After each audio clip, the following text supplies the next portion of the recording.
શાસ્ત્રીજી મહારાજના સમયમાં અનેક વિઘ્નો વચ્ચે સત્સંગ કરવાનો હતો.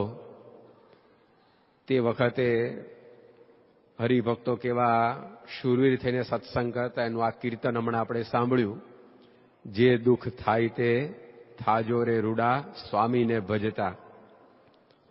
પણ આજે હું અહીંયા તમને દુઃખની વાત કરવા નથી આવ્યો, સુખી થવાની વાત કરવા આવ્યો છું. અને સુખી એટલે પાછું વ્યવહારે સુખી.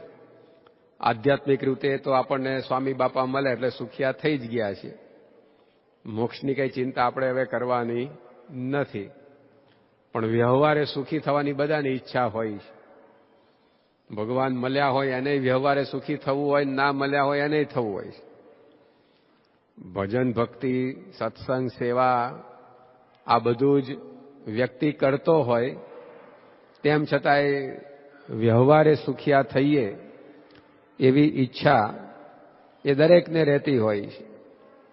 નારાયણનો ભગત હોય પાછો ભેગો લક્ષ્મીનો હોય ખરો પાછો. તો આ રીતે, અને મોટા ભાગે તો બધા લક્ષ્મીના ભગતો હોય જાજા. તો આપણે વ્યવહારે સુખિયા થવા માટે શું કરવું જોઈએ એની એક વાત ગુણાતીતાનંદ સ્વામીએ કરી છે. વ્યવહારે સુખિયા એટલે ખાધે પીધે સુખિયા, નોકરી ધંધે સુખિયા, વેપાર વાડીથી સુખિયા. આને આપણે વ્યવહારે સુખિયા ગણીએ છીએ ને. વ્યવહારે સુખિયા હોય એટલે શું, આમ સારું મકાન હોય, સારી આવક હોય, થોડી ઘણી જમીન હોય, બેંક બેલેન્સ હોય, ઘરની અંદર કંઈક થોડું સારું ફર્નિચર હોય. આને લોકો શું કે ભાઈ વ્યવહારે સુખી છે આ માણસ. તેવા વ્યવહારે સુખી થવાની આપણને બધાને ઈચ્છા છે. હવે ગુણાતીતાનંદ સ્વામી રસ્તો બતાવે છે એનો. આપણી ઈચ્છા છે વ્યવહારે સુખી થવાની, તો સ્વામી કહે હું તમને રસ્તો સરસ બતાવું.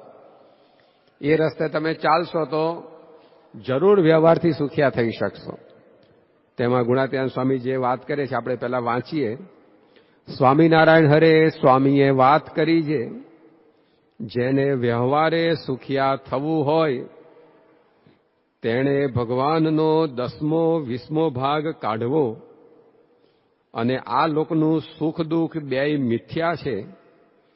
તે વ્યવહાર છે તે દુઃખ સુખ તો આવે, પણ રોટલા ન મળે તે દાડે અમને પૂછવું.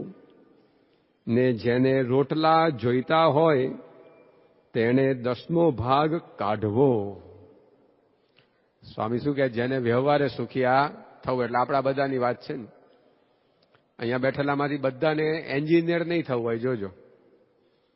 અહીંયા બેઠેલામાંથી બધાને ડોક્ટર નહીં થવું હોય.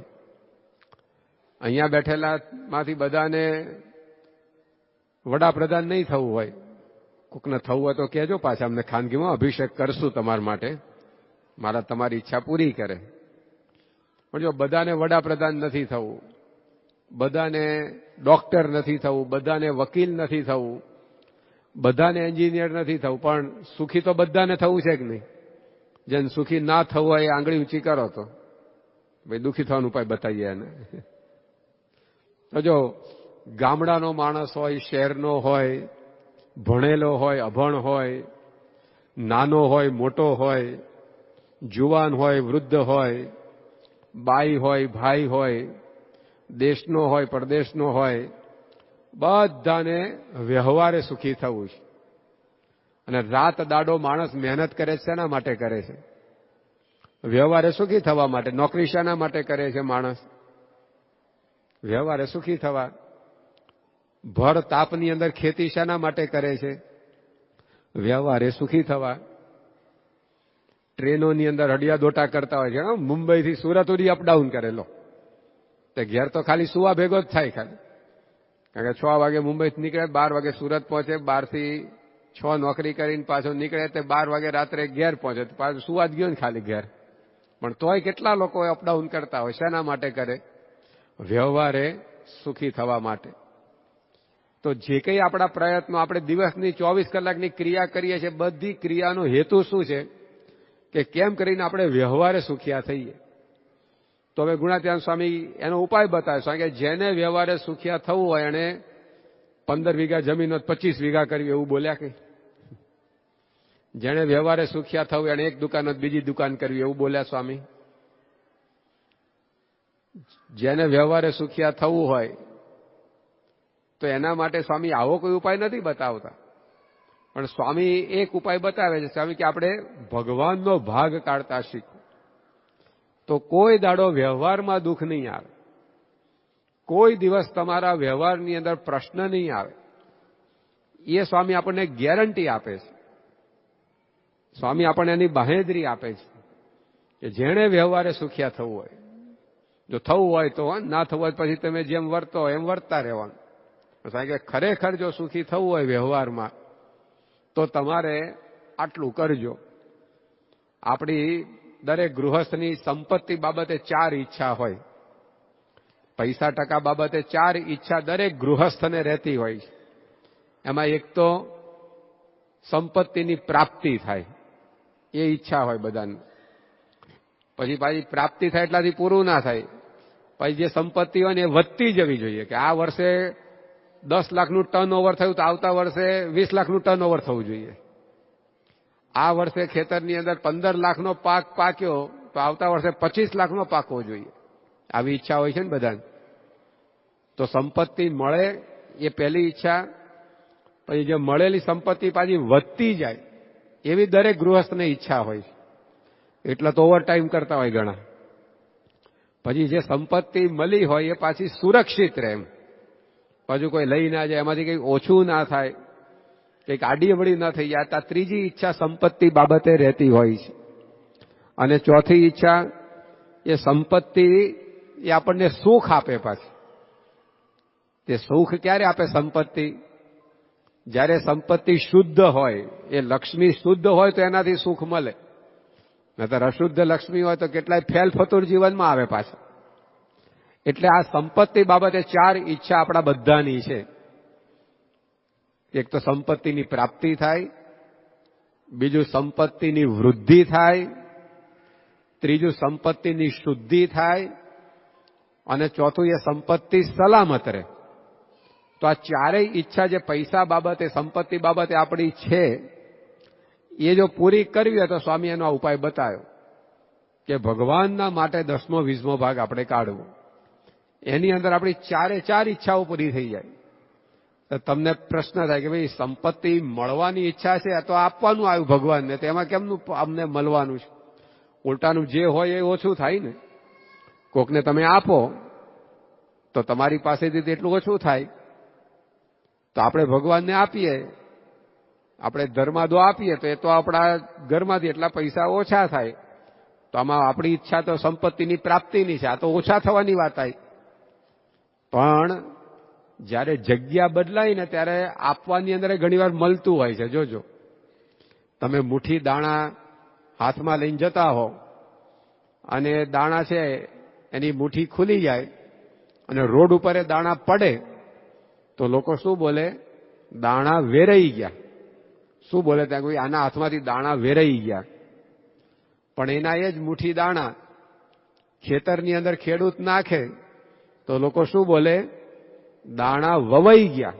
ત્યાં વેરાઈ ગયા એમ બોલે કોઈ? રોડ ઉપર દાણા પડે આપણા હાથમાંથી તો આપણે એવું ના બોલે કે દાણા વવાઈ ગયા, કારણ કે એ બધા ગયા, કશું વાવવાનું નથી પાછું એમાંથી. પણ ખેતરમાં એના એ જ દાણા પડે તો આપણે શબ્દ શું વાપરીએ છીએ કે દાણા વવાઈ ગયા. કારણ કે ભલે 25 દાણા પડ્યા પણ 25,000 મળશે આપણને. તો જો હાથમાંથી તો ગયા જ છે દાણા, પણ ખેતરમાં પડે એટલે પાછા આવશે. રોડ ઉપર પડે હવે પાછા આવશે નહીં. તો ઘણીવાર આપવાની અંદર પણ મેળવવાનું હોય છે. બેંકની અંદર બધા પૈસા મૂકવા જાય છે, તમારા કેટલા પડ્યા હશે પૂછવાનું નથી હોય કેટલા પડ્યા છે, એટલે ચિંતા નહીં કરતા પાછા. પણ બેંકમાં આપણે પૈસા મૂકવા જઈએ તો આપણા ઘરમાંથી તો ઓછા થાય છે કે નથી થતા? તમારા ખિસ્સામાંથી તો એટલા ઓછા થયા કે ના થયા? તો કોઈ દાડો તમને એવું લાગ્યું કે આ ગયા આપણા? બેંકમાં તમે 50,000 મૂક્યા હોય, લાખ મૂક્યા હોય, 25 લાખ મૂક્યા હોય, તો એટલા તો તમારા ઘરમાંથી ઓછા થયા કે ના થયા? એટલા તો તમારા ગજવામાંથી ઓછા થયા કે ના થયા? તો એ કોઈ દાડ બેંકમાં પૈસા મૂકવા જતી વખતે તમને એવો વિચાર આવ્યો કે આ ગયા આપણા? કેટલી બેંકો ઉઠી જતી હોય તોય પાછા મૂકવા જાય. જોજો.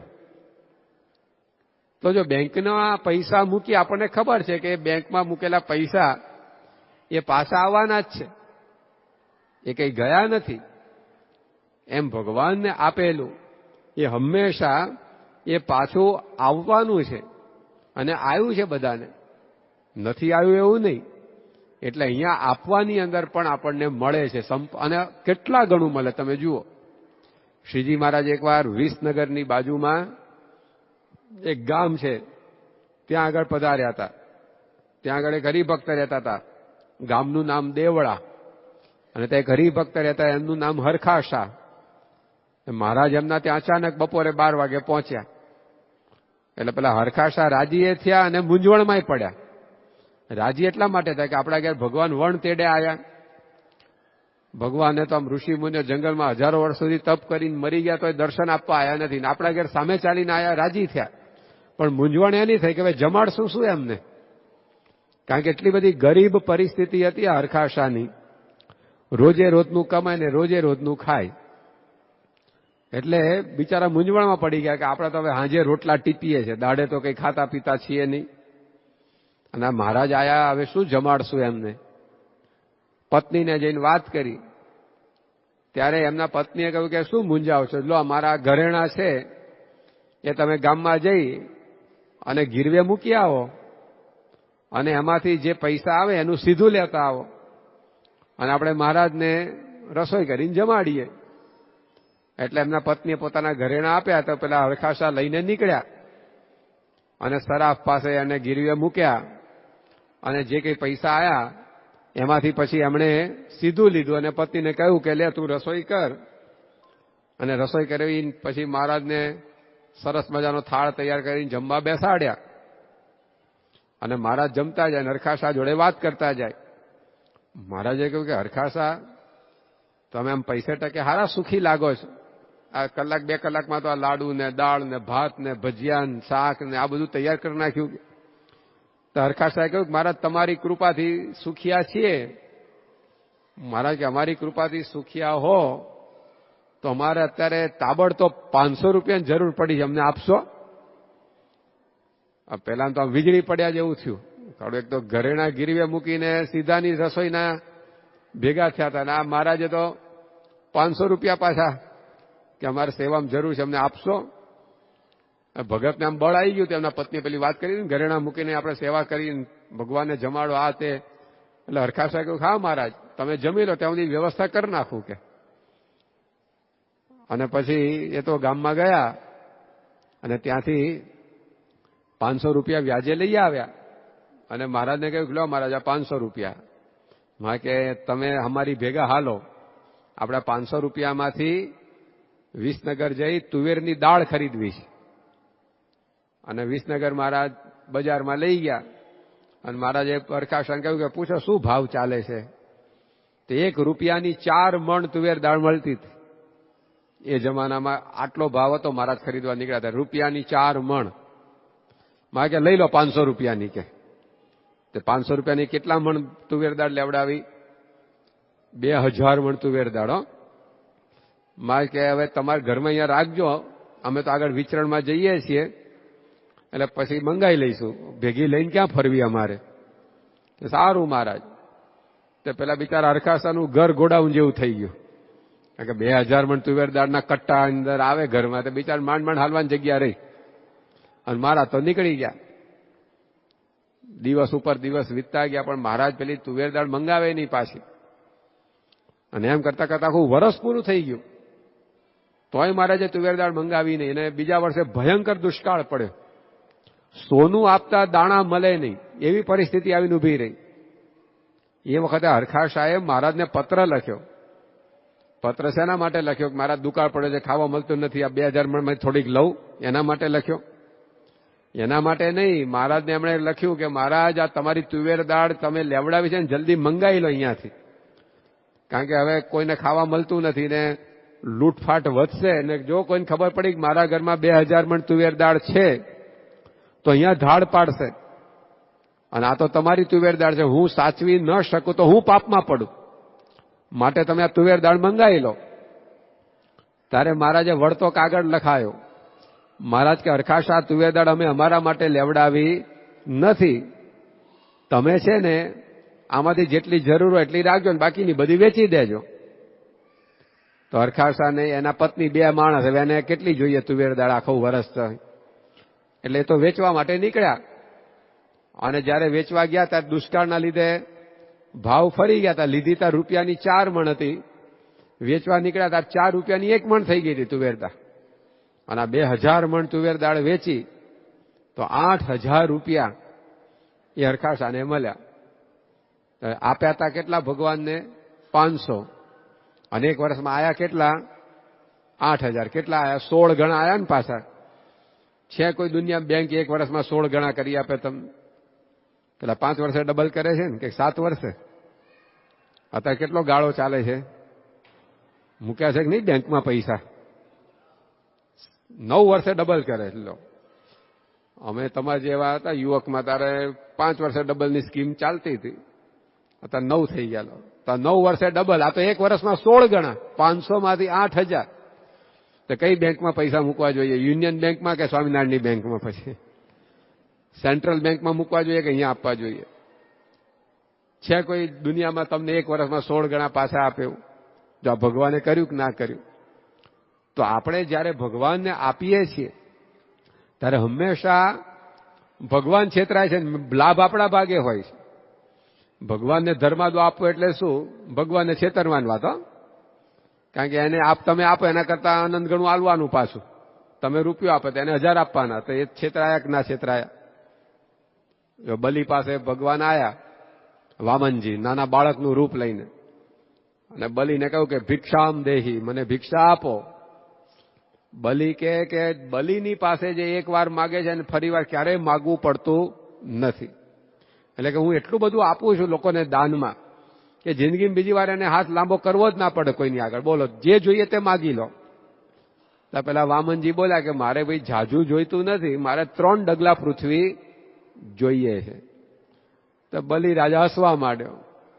એટલે કે 3 ડગલા પૃથ્વીમાં હું માગીશ? કે મને આપતાય શરમ આવે. કે રાજાને કોઈ રાજી કરે ને પછી કે 2 કિલો ડુંગળી આપો, તો પેલા રાજાને આપતા શરમ આવે કે ના આવે? એટલે મારા ચક્રવર્તી રાજા જોડે તું આવું માગે છે?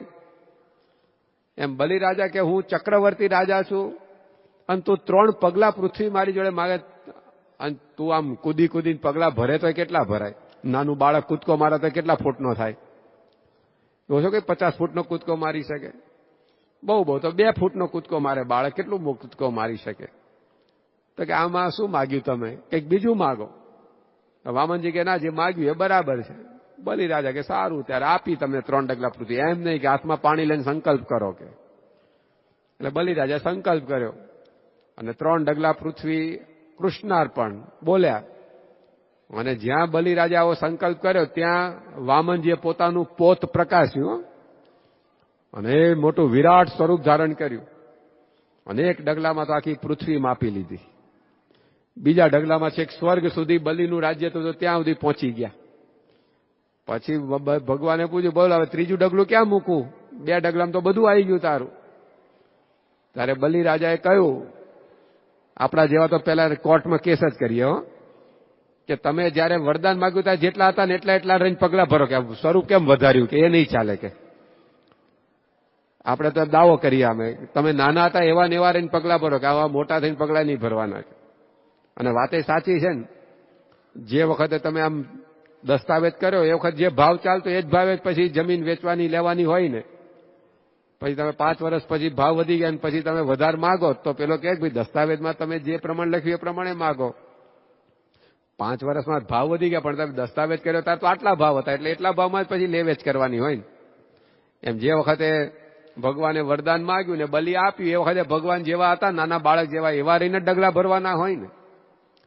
તો બલિ એવું સામે ના કહ્યું કે તમે તમારી શરતમાં ફરી ગયા ને મોટા થઈ ગયા ને, આવા મોટા નહીં, નાના હતા એવા ડગલા ભરો, કાંઈ નહીં. 2 ડગલામાં ચાલો બધું આવી ગયું. કે હા, તો કે 3જું ડગલું મૂકો મારા માથા ઉપર. કારણ કે આ શરીર પણ પૃથ્વીનો ભાગ છે. શરીરને બાળી દે તો રાખ ભેગું રાખ થઈ જાય. દાટે તો માટી ભેગું માટી થઈ જાય, એમનું એમ પડ્યું રહેવા દો તો કીડા મકોડા ખાઈ જાય તો એ ધૂળ ભેગું ધૂળ થઈ જાય. તો પૃથ્વીનું છે, માટીનું બનેલું છે. માટે તમે મારા માથા ઉપર પગ મૂકો તમારો ત્રીજો, અને ત્રીજું ડગલું ત્યાં ભરો. અને ભગવાને ત્રીજું ડગલું બલિના માથા ઉપર મૂક્યું તો બલિને સીધો પહોંચાડી દીધો નીચે સૂતળની અંદર. આપણું આ 14 લોકનું બ્રહ્માંડ છે, એમાં ઉપર 6 માળ છે, આપણે વચ્ચે છે, નીચે બેઝમેન્ટમાં 7 માળ છે પાછા બીજા. એમાં અતળ વિતળ ને સૂતળ ત્રીજું બેઝમેન્ટ, ત્યાં પહોંચી ગયો અને ભગવાનના પગ ચાટવા લાગ્યો બલિ રાજા. ભગવાન કે આ શું કરે છે તું? તો કે ભગવાન તમે મારા માથે પગ મૂક્યો, હવે હું તો અસુરકુળમાં જન્મેલો એટલે મારા માથાના વાળ તો છે ને આમ બરછટ હોય, અમે કઈ સાબુ શેમ્પુ વાપરીએ નહીં કે માથા વાળ ધોવા માટે. અને તમારા ચરણારવિંદને તો લક્ષ્મીજી સેવા કરતી હોય, રાધા રમા સેવા કરતા હોય, એટલે એ તો કોમળ હોય. અને મારા બરછટ વાળ તમારા પગમાં વાગ્યા છે એટલે તમને આમ જરા ઠીક રહે એટલે હું ચાટું છું. નહીં ઘણી વાર આંગળામાં બારણામાં આંગળી કચરાઈ જાય તો આમ ફૂંકો મારવા મંડી પડીએ ને આપણે. આ તો મોઢામાં આંગળી નાખી દઈએ, કંઈક દાજી જવાય તો તરત ફૂંકો મારે, થોડીક આમ ઠંડક રહે. એટલે બલિ રાજા કહે કે ભગવાન મારા આવા લોઢા જેવા વાળ તમને પગમાં વાગ્યા હશે એટલે તમને રાહત રહે એના માટે હું આ તમારા પગ ચાટું છું. ભગવાનને થયું કે આને આપણે છેતર્યો તો એમ પાછો મારી ભક્તિમાંથી પાછો પડતો નથી. બીજો હોય તો પગે બટકું ભરે, ચાટે નહીં, કારણ આ દશા કરી નાખી મારી કે. પણ આ મારી ભક્તિમાંથી પાછો નથી પડતો. ભગવાન રાજી થઈ ગયા અને બલિને કહ્યું કે માગ, તારે જે માગવું હોય હું આપીશ, તારી ભક્તિથી હું પ્રસન્ન થયો છું. તો આપણા જેવા તો હું માગે, પહેલા જે પડાઈ લીધું એ પાછું આપો પછી બીજી વાત કે, પહેલા જે લઈ લીધું છે પાછું આપો પછી બીજું માગીશું. પણ બલિ એવું ના કહ્યું. બલિ શું બોલ્યા કે ભગવાન મારે કાંઈ જોઈતું નથી, તમે મને કાયમ દર્શન આપતા રહો એ મારી ઈચ્છા છે, તમારી મૂર્તિ વિના બીજું મને આપશોમાં. ભગવાન તો ત્યાં રોકાઈ ગયા, કારણ કે કીધું તું જે માગીશ એ આપીશ. આણે કીધું કે તમારા કાયમ દર્શન થાય એવું આપો, તો ભગવાનને તો ત્યાં રોકાઈ જવું પડ્યું. 2 દાડા થયા, 4 દાડા થયા, ભગવાન ઘેર ગયા નહીં. તો લક્ષ્મીજી ચિંતામાં પડ્યા, એટલે કે આ ક્યાં ખોવાઈ ગયા કે. બધી ટીવી ચેનલોમાં જાહેરાતે પછી ખોવાયા છે એમ ફોટા હાથે, છાપાઓમાં જાહેર ખબરો આપી ભાઈ જે પત્તો પડે તો આ સરનામે પહોંચતા કરવા વિનંતી. પણ આ તો નીચે જતા રહ્યા હતા સૂતળમાં, ક્યાં ખબર પડે? ત્યાં તો કોઈ એજન્સી હોતી નહીં સમાચારની. નારદજી એ તો પાછા 3 લોકમાં ફરે, એટલે એમને ખબર હોય બધી ક્યાં શું ચાલે છે. એમનું નામ જ શું પાડવામાં આવ્યું છે? નારદ. એટલે કોઈ જગ્યાથી એમને રદ કરી શકાય નહીં, કેન્સલ થાય જ નહીં. એ ગમે ત્યાં જઈને ઉભા રહ્યા હોય, 3 લોકમાં આટા મારે વાયા. લક્ષ્મીજી એમનો સંપર્ક કરે કે ભાઈ અમારા ધણી ખોવાયા છે, આ અઠવાડિયું ઘેર પાછા આવ્યા નથી. આમ તો મગજથી તો હારા હતા, એટલે કે આમ ભૂલા પડે એવા નહોતા. કે તો પેલા બલિ બાંધીને બેઠો છે કે નીચે 3જા પાતાળની અંદર. લક્ષ્મી કે ત્યાં કેમ ના પહોંચી ગયા કે? તો એમણે કે વરદાન આપવાનું કીધું બલિને, તો બલિ એમને માગી લીધા.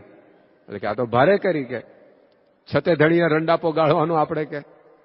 ધણીને પાછા લાવવા કેમ ના? તો ઉપડાય નીચે. બલિને કીધું કે ભાઈ તું મારા ધણી હાલ દે. કે મેં ક્યાં રાખ્યા છે? એ જાતે રોકાયા હશે કે. એમણે કહેતા પહેલા વિચાર કરવો જોઈએ કે હું માગશે. એમણે કીધું કે માગીશ આપીશ, એટલે મેં એમને માગી લીધા. એટલે પણ કે હવે કેવું આપ તું પાછા મન તો અમે જઈએ ત્યાં આગળ અમારા લોકમાં પાછા રહેવા. અમારો મોટો ફ્લેટ છે 4 BHK નો. તો બલિ કે પણ મેં કેમ ને રાખ્યા છે? એ જાતે રહ્યા છે. તો કે પાછા લઈ કેવી રીતે જવા? તો પછી ઉપાય બતાવ્યો કે ભાઈ તમે છે ને રાખડી લઈને જાઓ ને, બલિને બાંધો, ભાઈ કરો. ભાઈ રાખડી બાંધે એટલે ભેટ આપવી પડે ને પાછી બેનને. તો ભેટ આપવાનું કહેતા પાછા માગી લેજો તમારા ધણી, એટલે છૂટા થશે. બાકી એમ છૂટા થાય એવું નથી હવે અહીંયાથી. અને પછી લક્ષ્મીજીએ બલિને રાખડી બાંધી. બલિ કે બોલો શું ભેટ આપી? કે ભાઈ સાહેબ બીજું કાંઈ નથી જોઈતું, આ ધણી આપી દે મારે, એટલે બહુ થઈ ગયું મારે કે.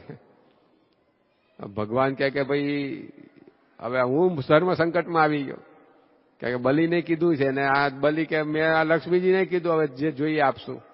પછી વારા પાડ્યા બ્રહ્મા વિષ્ણુ મહેશે 4 મહિનાના. પણ બલિને અખંડ ભગવાનના દર્શન રહ્યા. તો આમાં છેતરાયું કોણ? ભગવાન છેતરવા ગયા બલિને, પછી એ પોતે છેતરાઈ ગયા. કાયમ એની ચોકીમાં રહેવું પડી. લો તો ભગવાનને જયારે આપણે કંઈ આપીએ છીએ ત્યારે ઉલટાનું મેળવવાનું આપણા ભાગે જ હોય છે. કોઈ દાડો આપણું ગુમાવવાનું આવતું નથી. કૃષ્ણ ભગવાન નાના હતા અને એ વખતે રમતા હતા બધા ગોવાળિયાઓ જોડે. એમાં એક ફળવાળી બાઈ એ કેરી લઈ અને ટોપલા મૂકીને વેચવા નીકળી હતી. તો નાનું બાળક એટલે એને તો તરત ખાવાનું જોઈએ એટલે ખાવાનું મન થાય. ભલે અડધું પડધું ખાય પણ ખાવાનું જોઈએ એટલે બાળકને ખાવાનું મન તરત થાય. ધરાઈને બેઠો હોય ને તો એ ખાવાનું જોયું નથી, તરત હાથ નાખ્યો નથી. તો કૃષ્ણ ભગવાને જઈને પેલી ફળવાળી બાઈને કહ્યું કે તું મને તારા ટોપલામાંથી ફળ આપ, મારે ભૂખ લાગી, મારે ખાવું છે. પેલી ફળવાળી બાઈ સમજતી હતી કે આને હું કેરી આપીશ તો એ કેરીને કંઈ અમે પૈસા આવવાના નથી, એ તો જવાની જ, કારણ કે આ છોકરા પાસે ક્યાં પૈસા છે. એટલે હું આને કેરી આપું તો એ તો મારે ગુમાવવાનું જ છે, એમાંથી કંઈ વળતર મળવાનું નથી. તેમ છતાં બિચારો બાળક ભૂખ્યો થયો છે તો ક્યાં આપણે ના પાડવી, એમ કહીને ટોપલામાંથી એક કેરી ઉભા લઈને આપી કે લે આ તું ખાઈ જજે. અને બાઈ પોતાના ઘેર ગઈ અને ઘેર જ્યાં ટોપલો નીચે ઉતાર્યો ત્યાં બધી કેરીની વચ્ચે એક સોનાની કેરી જોઈ. એને આશ્ચર્ય થયું કે આ કયા આંબા ઉપરથી આવી? આવી કેરીઓ કોઈ આંબા ઉપર થતી નથી, થતી હોય તો એ આંબો કોઈ છોડે નહીં હો. પછી ત્યારે પછી એને વિચાર આવ્યો કે પેલા કૃષ્ણ જે નંદ અને યશોદાનો દીકરો એને લોકો ભગવાન કહે છે, તો ખરેખર એને જે મેં કેરી આપી એ જ સોનાની થઈને પાછી આવી લાગે છે. ત્યારે એને પસ્તાવો થયો કે આખી કરંડિયો શું કરવાનું આપ્યો કહેતા. જો આખો કરંડિયો આપી દીધો હોત તો બધી કેરીઓ સોનાની મળત. તો જો ભગવાનને એક કેરી આપી એમાં તો સામે કેટલું બધું આપી દીધું. તો આમાં આપવાની અંદર મળે છે અને સાચવવાની અંદર જાય છે. દુર્બળ સુદામે આણી આપ્યા મુષ્ઠી તાંદુલ મેવા, કંચન મોલ કર્યા સુખકારી, સંત પુરુષની સેવા. સુદામાએ શું આપ્યું ભગવાનને? પૌવા, કે સારી આઈટમ એ ન કહેવાય ને. અને કેટલા આપ્યા? કોથળો ભરીને, ખટારો ભરીને, કન્ટેનર ભરીને, મુઠ્ઠી ભરીને. દુર્બળ સુદામે આણી આપ્યા મુષ્ઠી તાંદુલ મેવા, ખાલી મુઠ્ઠી તાંદુલ આપ્યા પણ કંચન મોલ કર્યા સુખકારી, સંત પુરુષની સેવા. પણ એ મુઠ્ઠી તાંદુલના બદલામાં ભગવાને શું આપ્યું એને? સોનાના મહેલ. લો, તો હવે સોનાના મહેલ બનાવવા હોય તો કોને આપવાનું? વેવાઈ જમીન આપવાનું કે શ્રીજી મહારાજને આપવાનું આવ્યું? વેવાઈ જમીન આપજો, પાછા ના નહીં પાડતા, નહીં પાછા ઠપકારશે. પણ જો વ્યવહારે સુખી થવું હોય તો સ્વામી કે અહીંયા આપજો. અહીંયા જેણે જેણે આલ્યું છે એને કોઈ દાડો પસ્તાવાનો વારો આવ્યો નથી. જોજો, શેર બજારમાં પૈસા રોકીને ઘણા પસ્તાયા છે, જોજો. બેંકોમાં પૈસા મૂકીને ઘણા પસ્તાયા હશે, જોજો. લોકોને વ્યાજે પૈસા આપીને ઘણા પસ્તાયા હશે. પણ અત્યાર સુધીના ઇતિહાસમાં એક માણસ એવો લઈ આવો કે જેણે ઠાકોરજીનો ધર્માદો કાઢ્યો અને પસ્તાવાનો વારો આવ્યો હોય. એક દ્રષ્ટાંત લઈ આવો જાઓ આપણા સંપ્રદાયના 200 વર્ષના ઇતિહાસમાં. તો જો અહીંયા કોઈ દાડો પસ્તાવાનું નથી, કાયમ મેળવવાનું છે. દ્રૌપદીએ નિજ ચીર વધેરી, બાંધ્યું હરીને હાથે, દેવાનંદ કહે ભરી સભામાં પૂર્યા દીનાનાથે. દ્રૌપદીએ ખાલી ચીથરી આપી ભગવાનને. ભગવાન કૃષ્ણ પોતાની અષ્ટપટરાણીઓને જોડે બેસી અને શેરડી ખાતા હતા. એમાં શેરડી સુધારતા સુધારતા ભગવાનને આંગળીએ ચપ્પુ વાગ્યું, તે લોહી નીકળ્યું. અને જેવું કૃષ્ણને લોહી નીકળ્યું એ જોયું તો 8 પટરાણીઓએ મોબાઈલ ફોન કરે ફેમિલી ડોક્ટરને, જલ્દી આવો, ધણી ગવાયા છે મારા કે. પણ એ વખતે દ્રૌપદીએ ત્યાં બેઠા હતા. દ્રૌપદીએ પોતાની મોંઘી સાડીમાંથી ચીથરી ફાડી અને ભગવાનની આંગળીએ બાંધી દીધી અને એ રીતે લોહી નીકળતું બંધ થઈ ગયું. તો તાત્કાલિક તો ભગવાને કઈ આમ સામે બદલો ના આપ્યો, થેન્ક યુ નહીં કહ્યું હોય. એ વખતે એ મહાભારતમાં આવતું નથી એવું કઈ ભગવાને આમ આભાર માન્યો હોય દ્રૌપદીનો કે તમે આ ચીથરી બાંધીને મારું લોહી અટકાયું તો તમારો આભાર. કાંઈ નહીં. પણ ક્યારે ભગવાને મદદ કરી? જ્યારે દુશાસન પોતે દ્રૌપદીના વસ્ત્ર ખેંચવા લાગ્યો અને દ્રૌપદીને નિર્વસ્ત્ર કરવાનો પ્રયત્ન કરવા લાગ્યો, તે વખતે દ્રૌપદીએ કૃષ્ણ ભગવાનને યાદ કર્યા. છેલ્લે છેલ્લે આપણી એમ જ હતું એમનું પાછું. પહેલા તો કોને યાદ કર્યા? કે પોતાના પતિને, કે મારા 5 પતિ આટલા બળિયા છે ને મને બચાવશે. એ કઈ આગળ આવે ને, કારણ કે બધા હારીને બેઠા હતા. જુગારમાં હારીને બેઠા હતા, કોઈ મદદમાં આવ્યું નહીં. પછી ભીષ્મ ને દ્રોણ ને એવા બધા પોતાના જે વડીલો એની બાજુ નજર કરી કે એ કોઈ મને બચાવે, તે કોઈ બચાવવા આવ્યું નહીં. પછી પોતાની દાંતમાં સાડી ભરાઈ કે ભાઈ એમ કરતા હું બચી શકું. પણ આ દુશાસનમાં 10,000 હાથીનું બળ હતું. દ્રૌપદીનું બળ શું ચાલે એની સામે? એક ઝાટકો માર્યો ને દાંતમાંથી સાડી છટકી અને એ વખતે પ્રોકાર કર્યો, હે કૃષ્ણ, હે કૃષ્ણ. અને ત્યાં કૃષ્ણ ભગવાન આખી ટેક્સટાઇલ મિલ ચાલુ કરી, કેલિકો મફતલાલ જેવી. અને દુશાસન ખેંચતો જાય અને ઉપર ચીર પુરાતા જાય તો 10,000 ગજબલ ઘટ્યો, પણ 10 ગજ ઘટ્યો નહીં ચીર. 10,000 ગજ એટલે હાથી, 10,000 ગજબલ ઘટ્યો. 10,000 હાથીનું બળ જેમાં હતું એ દુશાસન થાક્યો, પણ 10 ગજ ઘટ્યો નહીં ચીર. કપડાનું માપ હોય ને, ગજ કેટલા ગજ કપડું છે, કપડાનું માપ છે, જેમ મીટરમાં એમ ગજમાં પણ મપાય કપડું. દ્રૌપદીના શરીર પરથી 10 ગજ કપડું ઓછું થયું નહીં. દ્રૌપદીએ કૃષ્ણને કહ્યું કે ભગવાન બહુ વાર લગાડી. ભગવાન કે મેં વાર લગાડી, તે વાર લગાડી. કે છેલ્લે મને સ્પેર વ્હીલની જેમ યાદ કર્યો તે મને. તો આ તો હું સ્પોર્ટ્સમેન સ્પિરિટ વાળો આવ્યો તારી મદદે, બાકી તો આવું નહીં. કે એમ છેલ્લે યાદ કર્યો મને, તો આઈને ઉભો રહ્યો. કે પેલા તો તારા પતિઓને સંભાળ્યા, દ્રોણને સંભાળ્યા, તે પોતાની જાતને સંભાળી, કોઈ મદદમાં આવીને છેલ્લે મને યાદ કર્યો છે. તો જો ભગવાન ખોટું લગાડતા નથી, બાકી તો આમ હાર પહેરવા મારું નામ છેલ્લે આવ્યું, ખોટું લાગી જાય. એટલામાં મને કંકોત્રી છેલ્લે લખી કે લો, પછી લખી એ જો ને, નકામી માથાકૂટ મૂકને, બીજી જે કરવાની હોય નથી કરતો. પણ આવી વાતો ખોટું લાગી જાય. ભગવાન ખોટું લગાડ્યું કે મને છેલ્લે યાદ કર્યો. ભગવાન પહોંચી ગયા. એક ચીથરીના બદલામાં 999 ચીર આપ્યા.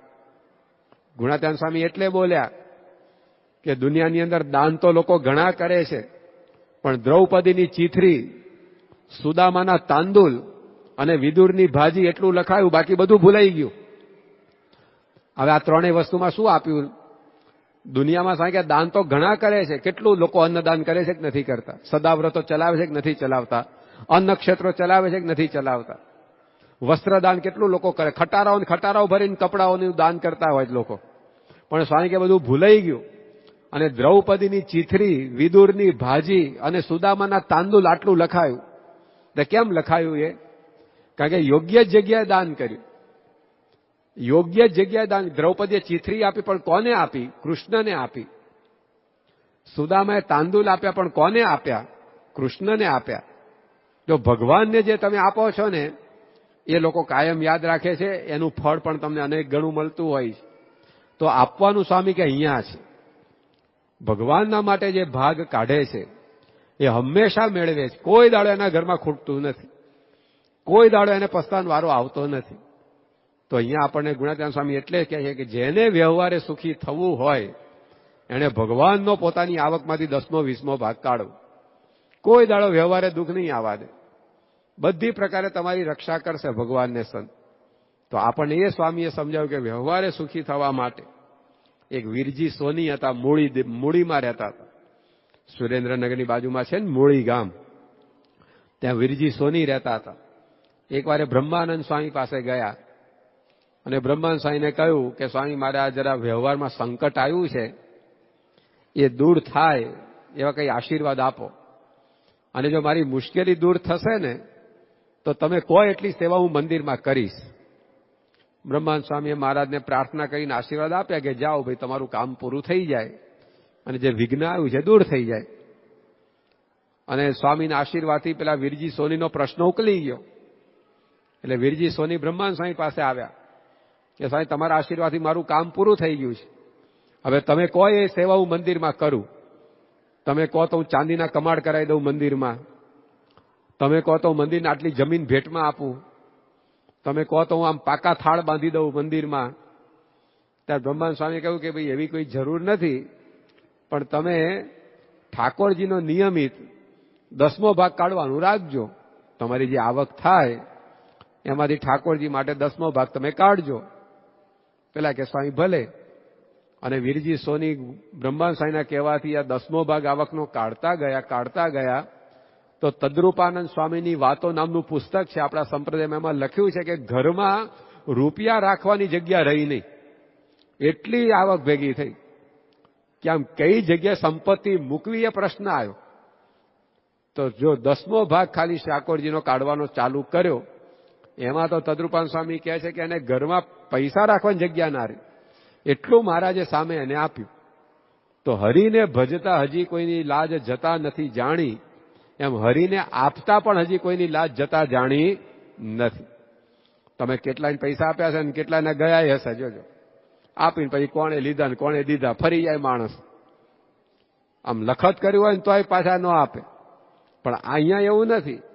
અહીંયા તો મહારાજને આપણે જેટલું આપીએ એટલું એ પાછું અનંત ગણું કરીને આપે, 2-5 ગણું નહીં.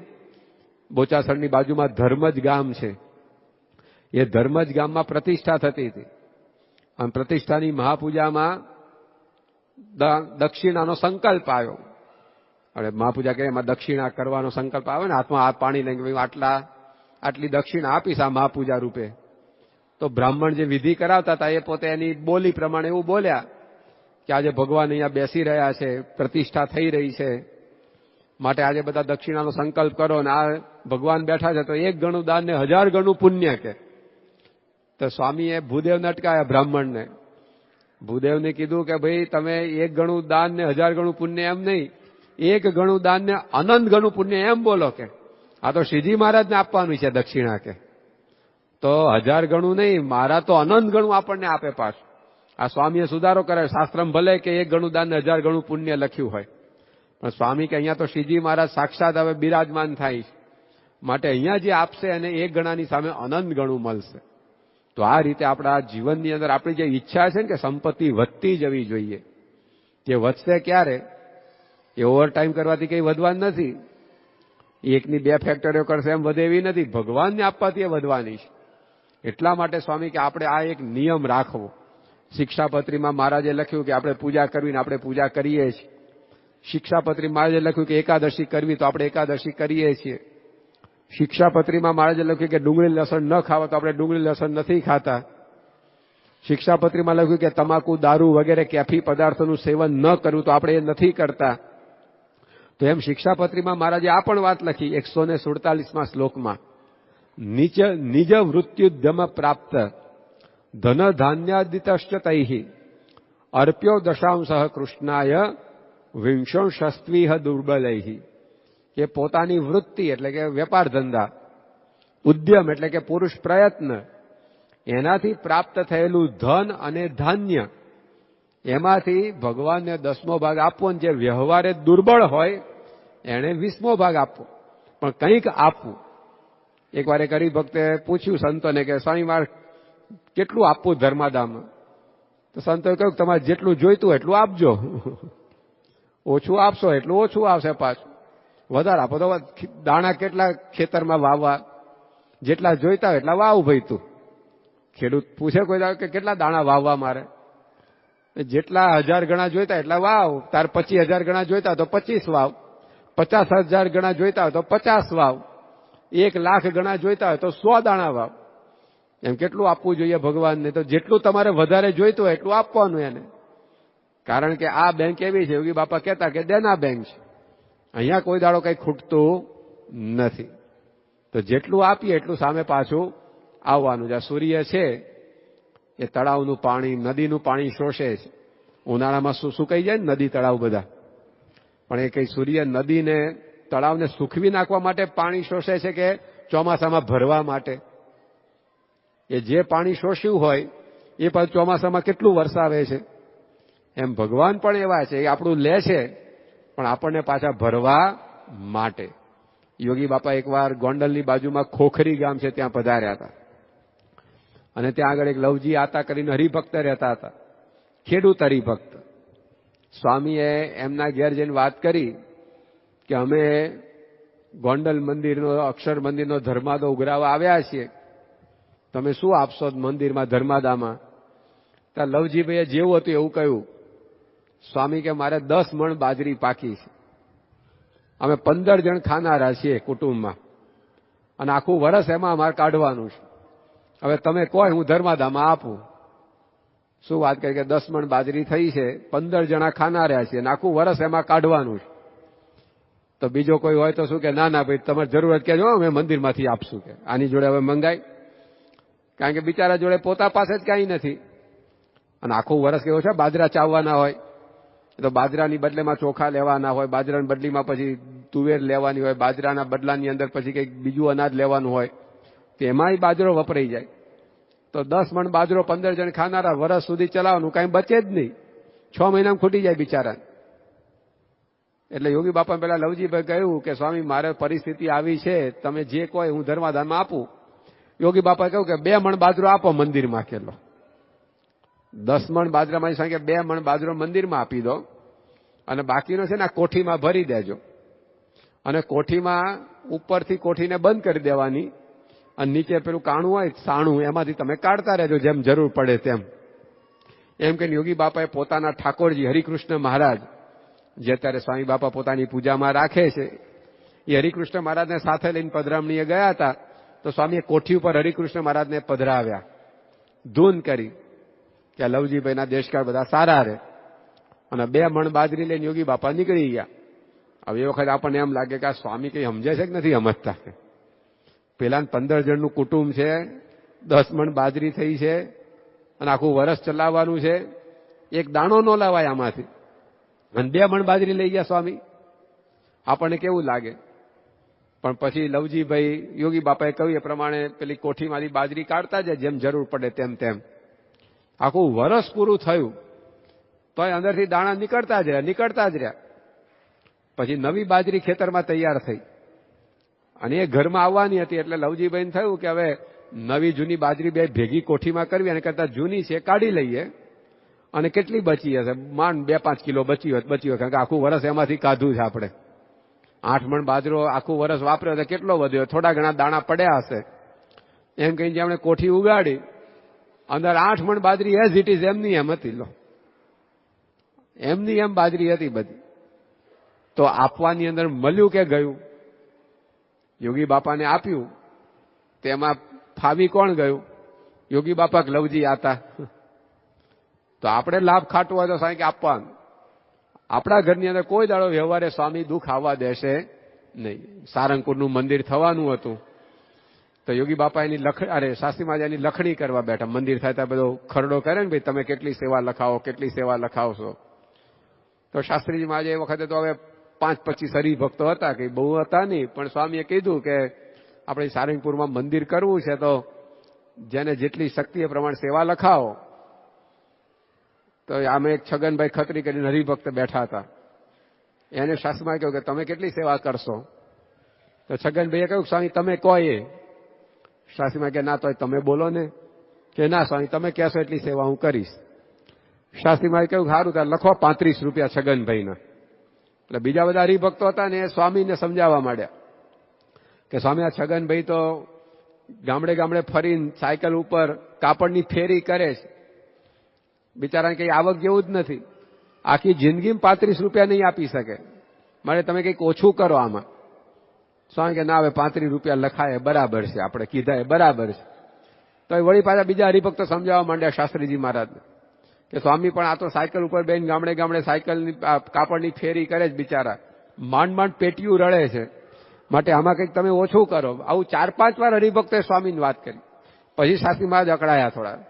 સ્વામી કે મને ખબર છે સાયકલ ઉપર ફરે છે, કે પણ મારે કાયમ એને સાયકલ ઉપર ફરતો નથી રાખવો એટલે માગું છું, કે મારે સાયકલમાંથી સ્કૂટરને ગાડી આલવી છે એટલે માગું છું 35 રૂપિયાની જોડે, મારે નથી એને કાયમ સાયકલ ઉપર ફરતો રાખવો. તો સ્વામી શાના માટે માગતા હતા? દેશકાળ સુધારવા માટે, બગાડવા માટે નહીં. તો ભગવાન અને સંતને જ્યારે આપણે આપીએ છીએ ત્યારે હંમેશા એ આપણને પ્રાપ્ત થતું હોય છે, એ કંઈ જતું નથી આપણું. માટે હંમેશા આપણે સંકલ્પ આ રાખવાનો ને કરવાનો કે જે આપણી આવક હોય એમાંથી ભગવાનનો ભાગ પહેલા કાઢી લેવો. જેતલપુરમાં શ્રીજી મહારાજ યજ્ઞ કરતા હતા, અને બધાને મહારાજે કહ્યું કે ભાઈ જેને જે શ્રદ્ધા હોય એ પ્રમાણે યજ્ઞમાં આપણે 1000 માણસોને જમાડવાના છે, તો બધા દાણા આપજો. એક છોકરા પાસે આ વાત પહોંચી કે ભાઈ આ યજ્ઞ થાય છે, સ્વામિનારાયણ ભગવાન યજ્ઞ કરાવે છે, અને એમાં દાણા બધા એટલે કે અનાજ બધું ધર્માદામ આપવાનું બધું વાત કરે છે. એ છોકરાએ પોતાના બાપને પૂછ્યું કે બાપુજી હું અહીંયા ધર્માદામ આપું? ત્યારે એના બાપે કીધું કે દીકરા, ખેતરમાંથી ઘેર આપણે દાણા લાવીએ છીએ, એમાં કેટલાય રસ્તા ઉપર ઢોળાઈ જતા હોય, એ દાણા એમને એમ જાય જ છે ને, તો આપને અહીંયા આપવામાં કદાચ ભગવાન ખોટા હશે તો એમ માનવાનું કે દાણા રોડ ઉપર વેરાઈ ગયા હતા, અને સાચા હશે તો આપેલા 1000 ગણાથી પાછા આવશે, આપણે ક્યાં કઈ ગુમાવવાનું છે. અને એણે મહારાજને પોતાનો ધર્માદો અનાજનો આપ્યો. પણ જો આ સમજણ કે આમે કેટલું જતું રહેતું હોય છે. ગુણાત્યાન સ્વામી લખ્યું, અગન પલિતા રાજ દંડ ચોર મુશક લે જાય, એ તો દંડ દુનિયા સહે હરિદંડ સહ્યો ન જાય. અગન પલિતા રાજ દંડ ચોર મુશક લે જાય. ઘરમાં આગ લાગે તો બધું ભસ્મીભૂત થઈ જાય છે કે નથી થઈ જતું? ત્યાં મોઢું વકાસીને ઉભો રહે માણસો, એ દંડ સહન થઈ જાય. પછી રાજદંડ, સરકાર ટેક્સ લે છે, આપવો પડે છે કે નથી આપવો પડતો? હવે આપણે મહેનત કરીએ ટેક્સ એ લોકો લઈ જાય તો ત્યાં દાવો થાય છે. એ રાજદંડ એટલે કે ઇન્કમ ટેક્સ આપવો જ પડે માણસે. આપણા પૈસે તો રસ્તા બનાવે, પાછા આપણી પાસેથી ટોલ લે પાછા, લો તો પાછા આપવાના કે નહીં આપવાના? ત્યાં કઈ દાવો ના, હું નહીં આપું, હું ટેક્સ નહીં ભરું, એવું કહેવાય છે? તો એ સહન કરવું પડે છે. ચોર આઈ લઈ જાય, ત્યાં માણસ મોં વકાસીને ઉભો રહી જતો હોય છે. મુશક લઈ જાય કે બધા જીવ જંતુ અને આ ઉંદરડા કેટલું દાણા લઈ જતા હોય છે. તો આ બધું સહન થાય, પણ હરિદંડ સહ્યો ન જાય. લો પણ ભગવાન માગે ને ત્યાં અપાય નહીં. ઇન્કમ ટેક્સ અપાય. હવે સરકાર ક્યાં તમને આપવા આવે છે? સરકારે કેટલા રૂપિયા તમને આપ્યા, તો એને આપવા પડે છે કે નથી આપવા પડતા? તો ભગવાને તો આપણને કેટલું આપ્યું છે, એના બદલા રૂપિયા 10મો-20મો ભાગ આપવાનો છે. આજે આપણે કમાઈએ છીએ, શેના લીધે કમાઈએ છીએ? ભગવાને શરીર આપ્યું ત્યારે કમાઈએ છીએ. હમણાં આ પગમાં લકવો કરી નાખે તો ખેતરમાં જવાશે, પછી નોકરી કરવા જવાશે, ફેક્ટરીમાં જવાશે? તો એને શરીર આપ્યું છે, એનું આપણે સામે આપવાનું છે. સરકાર તો કાંઈ આપતી નથી, તોય લઈ જાય છે આપણી જોડેથી, તોય ત્યાં આપીએ. બેંક વાળા શું આપે તમને, તોય ત્યાં આપણે મૂકીએ. પણ ભગવાન આ બુદ્ધિ આપે, અહીંયાથી એક સ્ક્રૂ ઢીલો કરી નાખે હમણાં, તો શું કામકાજ કરશો, શું પૈસા કમાશો? લો, ઘણા એમ કે હું મારી બુદ્ધિથી કમાઉં છું. બુદ્ધિ આપી છે કોણે? તમે દર મહિને 200 રૂપિયા કિલો લઈને અહીંયા અંદર ડ્રિલિંગ કરી નાખો છો, એ ભગવાને આપેલી બુદ્ધિ છે. એનાથી કામ ચાલે છે. હમણાં એક આંટો લૂઝ કરી નાખશે તો તે કાંઈ આપણી બુદ્ધિથી કમાતા નથી, એ બધું ભગવાને આપેલું કમાઈએ છીએ આપણે. એટલા માટે ભગવાનને આપીએ તો સ્વામી કહે કાંઈ વાંધો ન આવે, વ્યવહારે સુખિયા રહીએ. પણ જીવનો સ્વભાવ એવો કે દુનિયાની અંદર ખર્ચવાના ને ત્યાં છૂટો હાથ હો, અને ભગવાન આગળ આવવાનું આવે ને ત્યારે હાથ સંકોચાઈ જાય. એમ પૈસા ભગવાનની આગળ નાખવાના આવે ને ત્યાં ખિસ્સામાં હાથ તો નાખે, પણ આમ નાનામાં નાનો સિક્કો અંદરથી બહાર કાઢ્યો. જો મોટો આવી ગયો ને તો પાછો અંદર બદલી નાખે. તમારી વાત નથી હો, તમે બધા આપવા એવા છો. આમ 12 પૈસા ખર્ચવાના હોય તો ને 10ના 100 કે, પણ કે આવો માલ ક્યાં મળવાનો બીજો? લો, આવી કોકા કોલા ક્યાં મળવાની છે? એટલે છૂટા નથી, વાંધો નહીં કે રૂપિયો વધારે રાખને જાન કે. પણ અહીંયા ભગવાન આગળ નાખવાનું આવે ત્યારે નાનામાં નાનો સિક્કો ગજવામથી બહાર કાઢે અને પછી એ અંદર પધરાવે. ત્યાં હાથ નાનો થઈ જાય, પણ અહીંયા હાથ નાનો કરીશું તો મળશે નાનું પાછું. એકવાર એક છોકરો હતો, એ દુકાન આગળ ઉભો હતો. દુકાનની અંદર બધી બરણીમાં ચોકલેટો પડી હતી. ચોકલેટ સામે જોયા કરે છોકરો. એટલે દુકાનદારને થયું કે આ છોકરાને ચોકલેટ ખાવી લાગે છે, પણ બિચારા જોડે પૈસા હશે નહીં ને એટલે આવતો નથી દુકાનમાં. બહાર ઉભો ઉભો ટગર ટગર જોયા કરે છે. એટલે દુકાનદાર એને સામેથી બોલાવે કે અહીંયા આવ કે. એટલે છોકરો અંદર દુકાનમાં ગયો કે તાર ચોકલેટ ખાવી છે ને? અને બરણી ખોલીને કહ્યું લે, જોઈએ એટલી ચોકલેટ લઈ લે કે. તો છોકરો આમ ખભાવું લાડે કે ના, નથી જોઈતી કે. પેલા દુકાનદાર કે હું તને મફતમાં આપું છું, પૈસા નહીં લઉં કે. લઈ લે તું કે. ના કે તમે આપો કે. એટલે કે તું લઈ લે ને, તને એમ હશે કે આમ પૈસા માગશે તો પછી પણ હું પૈસો એ કઈ નહીં લઉં, તો જોઈએ એટલી લઈ લે. પેલો કે ના તમે આપો કે. દુકાનદાર કે હું તને સામેથી કહું છું લેવાનું, તું ના પડે કેમ મારી જોડેથી લેવાનો આગ્રહ કરે કે? તમારો હાથ મોટો છે ને કે. હું બરણીમાં હાથ નાખું તો મારા હાથમાં 5-15 ચોકલેટ આવશે, પણ તમે તો મોટા છો, તમે હાથ બરણીમાં નાખશો તમારા હાથમાં 25 ચોકલેટ આવવાની છે. એટલે કહું છું તમે આપો, મારે નથી જોઈતું કેમ. એમ શ્રીજી મહારાજને આપવાની તક આપો. એનો હાથ મોટો છે, એના પાછા 1000 હાથ છે. તમે આમ 2 હાથે ઉલેટતા થાકશો ને એટલું આપશે તમને, પણ આપણે એને અવસર જ નથી આપતા આપવાનો. બોલો, આપણે શ્રીજી મહારાજને અવસર જ નથી આપતા કે હા મહારાજ લો. કારણ કે આપણે એક દાણો વાવીએ તો 1000 આપે ને. લોટરી લગાડ્યું હોય કરોડ રૂપિયાની તો 5 રૂપિયાની ટિકિટ ખરીદવી પડે કે ના ખરીદવી પડે? એમ દુકાન આમ એમ ડોળા ફાડીને જોયા કરો, લોટરીની ટિકિટ આવે જેમ કે લોટરી લાગતી હશે કોઈ દાડો. 5 રૂપિયાની ટિકિટ ખરીદો તો કરોડની લોટરી લાગે. એક દાણો વાવો તો 1000 દાણા મળે. શ્રીજી મહારાજ તૈયાર જ બેઠા છે, તમે આપો ને અનંત ગણું પાછું આપવાનું. એની પ્રતિજ્ઞા જ છે કે જે કોઈ મને આપે એનું અનંત ગણું કરીને પાછું આપવાનું. પણ આપણે એને આપવાનો મોકો જ નથી હાલતા, કારણ કે આપણે 10મો 20મો ભાગ કાઢીએ તો એ આપી શકે ને. આપણે એક દાણો વાવીએ ત્યારે આપે ને આપણને, આપણે કંઈક ટિકિટ ખરીદીએ ત્યારે આપે ને એવાય આપણને. તો સાહેબ આપણે સંકલ્પ રાખવો, આપણે શ્રીજી મહારાજના ભક્ત છીએ, એણે બધું આપણને આપ્યું છે. આ સૂર્યપ્રકાશ આપ્યો તો આપણે બધું કામ કરીએ છીએ. તે આપ્યો કોને પ્રકાશ? હમણાં જો સૂર્યપ્રકાશનું બિલ લેવા જાય ભગવાન, આ ઇલેક્ટ્રિસિટી ગુજરાત સરકાર આપે છે, તે ઇલેક્ટ્રિસિટીનું બિલ આવે છે કે નથી આવતું તમારા ઘરમાં? તો બિલ આવે છે કે ને, બિલ ના ભરો તો પછી બીજે મહિને દોરડું કપાઈ જાય કે ના કપાઈ જાય? તો જો આપણે ઇલેક્ટ્રિસિટીનું બિલ ભરીએ પણ સૂર્યપ્રકાશનું બિલ ભરીએ છીએ, ભગવાન એ માગશે તો કેટલું આલવું પડે? પછી ઓક્સિજન આપણે લઈએ છીએ ભગવાને આપેલો, પેલો દર્દી ખાટલે પડ્યો હોય ને એને ઓક્સિજન આપે છે તો 1 લીટરના 700 રૂપિયાનો ચાર્જ થાય. ભગવાન ઓક્સિજનનો ચાર્જ લેવા માંડે તો અત્યાર સુધીનો દેવાળું ફૂંકવાનો વારો આવે કે ના આવે આપણે પછી? તો ભગવાને બધું આપ્યું છે, એની સામે આપણે કાંઈ આપતા નથી. આ 10મો 20મો ભાગ કાંઈ ન કહેવાય. ખાલી 1 લીટર ઓક્સિજનના 700 રૂપિયા થાય. અત્યાર સુધી કેટલો ઓક્સિજન લીધો આપણે? ગણો તમારી ઉંમર પ્રમાણે. ક્યાં કઈ આપ્યું ભગવાનને આપણે એની સામે? બિલ ભર્યું ઓક્સિજનનું? આ લાઇટ ભગવાન સૂર્યનું આપે છે, એનું બિલ ભર્યું આપણે? કાંઈ ભરતા નથી, તોય ભગવાન આપે છે, દયાળુ છે. તો સ્વામી કહે છે કે આપણે સામેથી આવો 10મો 20મો ભાગ વ્યવહારે સુખિયા થવા માટે આપવું. ત્યાં આગળ આપણે જેટલો સંકોચ રાખીએ એટલું આપણે ઓછું આવે. યોગી બાપા મુંબઈમાં હતા અને ગરીબ ભક્ત આવ્યા અને સ્વામીએ પૂછ્યું કે કેટલો પગાર તમારો?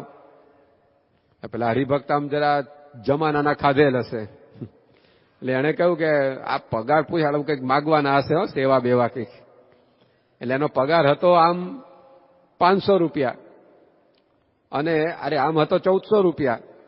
પણ એને શું કહ્યું કે બાપા 500 રૂપિયા મળે છે. બાપાએ ધબ્બો મળ્યો, જાઓ 700 થઈ જશે કે. અને એ દાડે નોકરી કંઈક વાંકમાં તો 1400 ના 700 કરી નાખ્યા પેલા બોસે એને.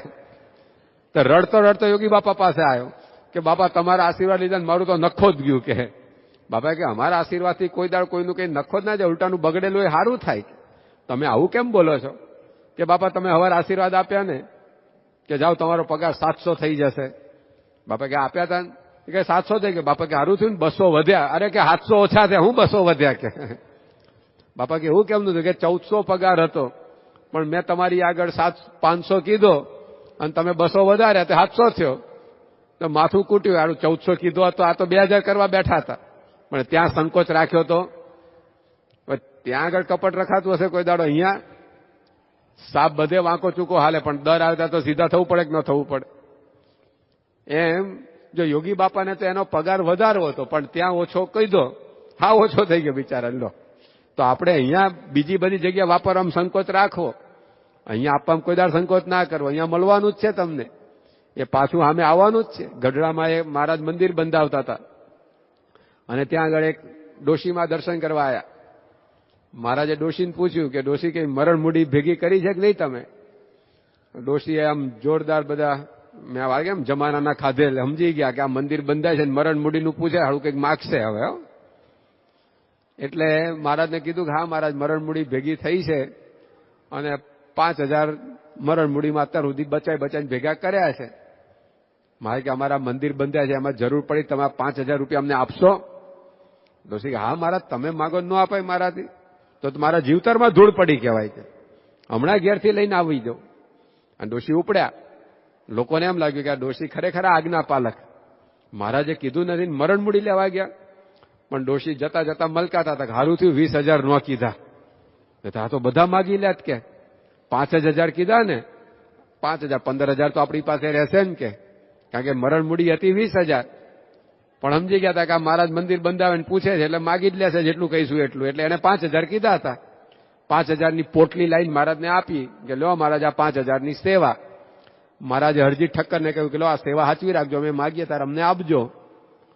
અને ડોશી તો ગયા. એ જ રાત્રે ડોશીને ઘેર ચોર આયા અને જે કઈ હતા ને 15000 બધા ઉપાડીને જતા રહ્યા. બિચારા ડોશી રડતા રડતા મહારાજ પાસે આયા. મહારાજ, તમારી સેવા કરીને મારે તો દેવાળું ફૂંકવાનો વારો આવ્યો કે. મારે કે શું થયું? કે રાત્રે ઘેર ચોર આયા.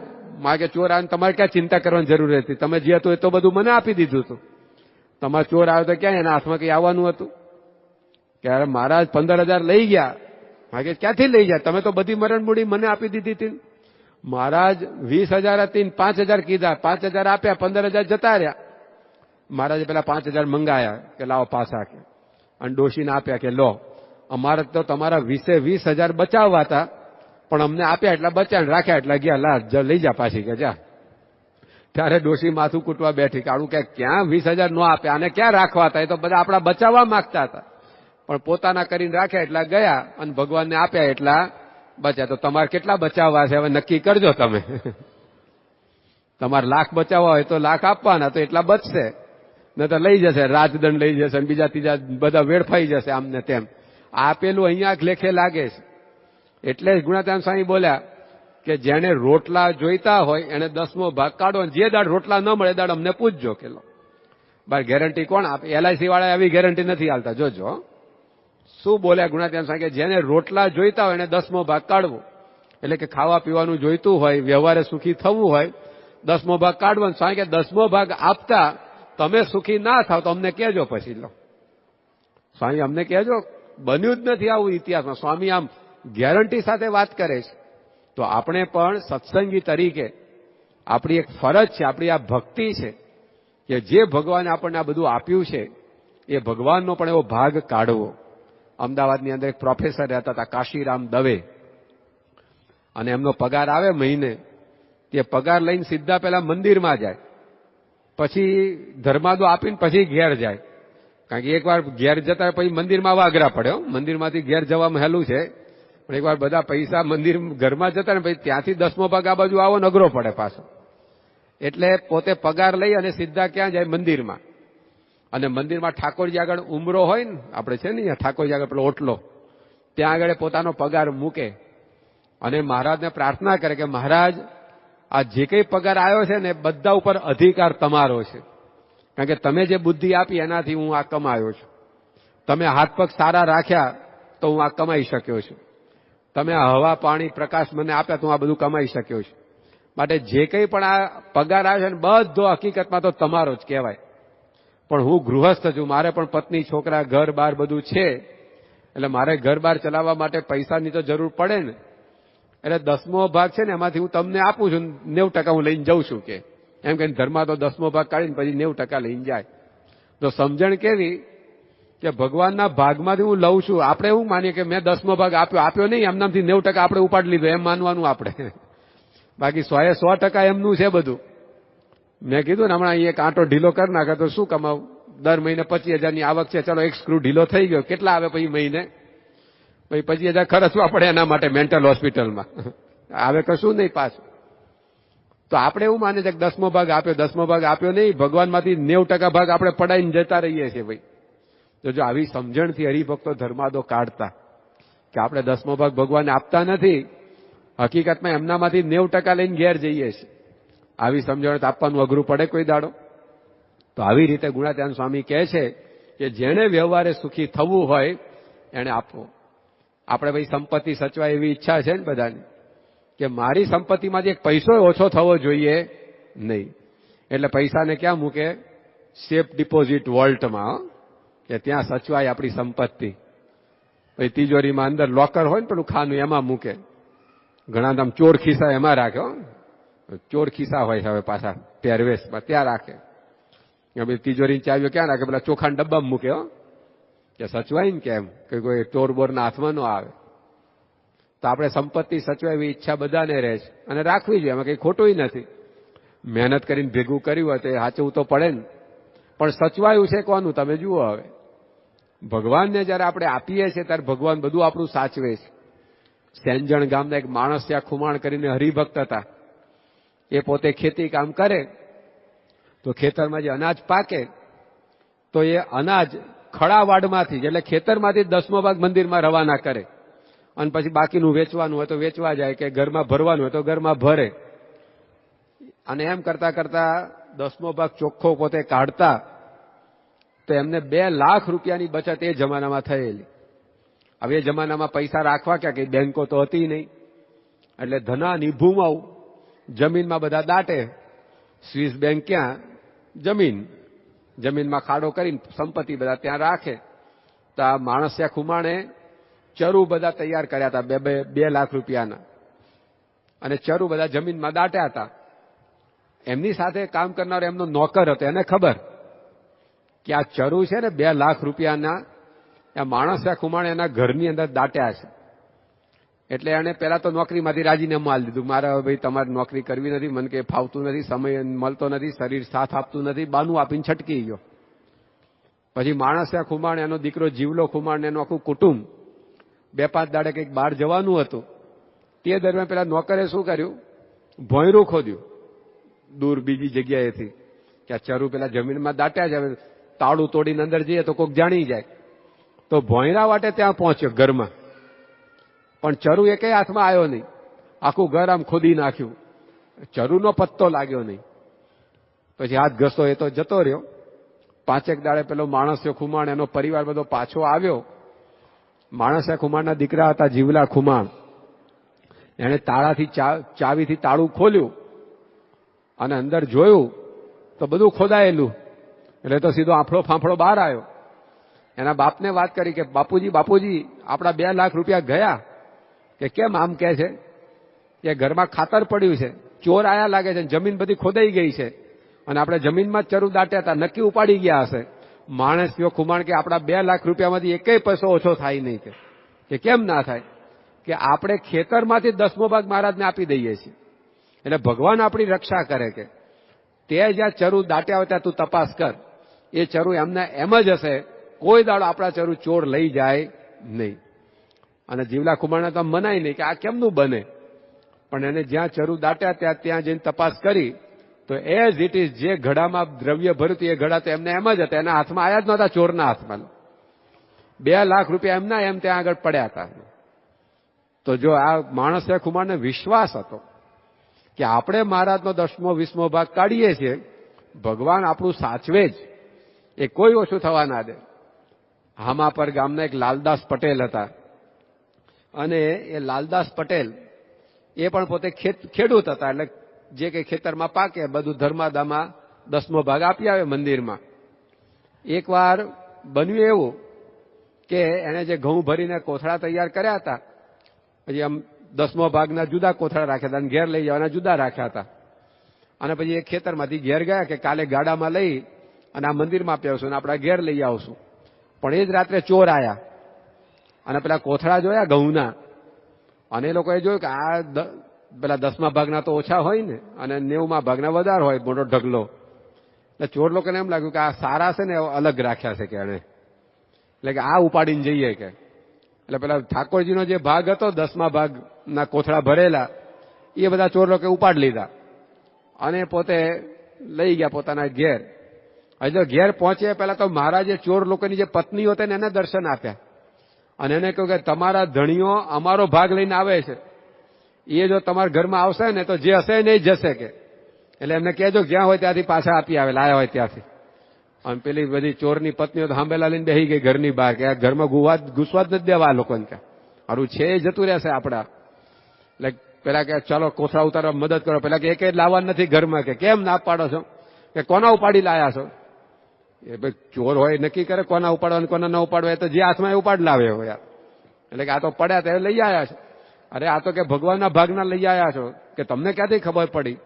કે અમને ભગવાન સ્વામિનારાયણ દર્શન આપ્યા રાત્રે, અને અમને કહ્યું કે તમારા ધણી જે લઈ આવે છે કોથળા ભરીને દાણા, એ તો અમારા ભાગના પેલા લાલદાસ પટેલે કાઢી મૂક્યા છે, એ રાખ્યા છે. માટે એ જો દાણા ઘરમાં આવશે ને તો ઘરમાં દાણા હશે ને જતા રહેશે. એટલે કે ભૂખે મરવાનો વારો આવશે, અમારે ભૂખે નથી મરવું, જ્યાં હોય ત્યાં પાછા આપી જાઓ કે પછી જ ઘરમાં ઘૂસવા દઈશું કે. ને ત્યાં આગળ તો કોઈનું ચાલે નહીં. પછી પેલા પોલીસ ઇન્સ્પેક્ટરનું આખા ગામમાં હાલે, પણ ક્યાં ન ચાલે એનું? ઘરમાં ન ચાલે. ગામમાં ચાલે પણ ઘરમાં ચાલે નહીં. એટલે ચોર લોકો બધા કોથળા લઈને પાછા ગયા તો હવાર પડી ગઈ હતી.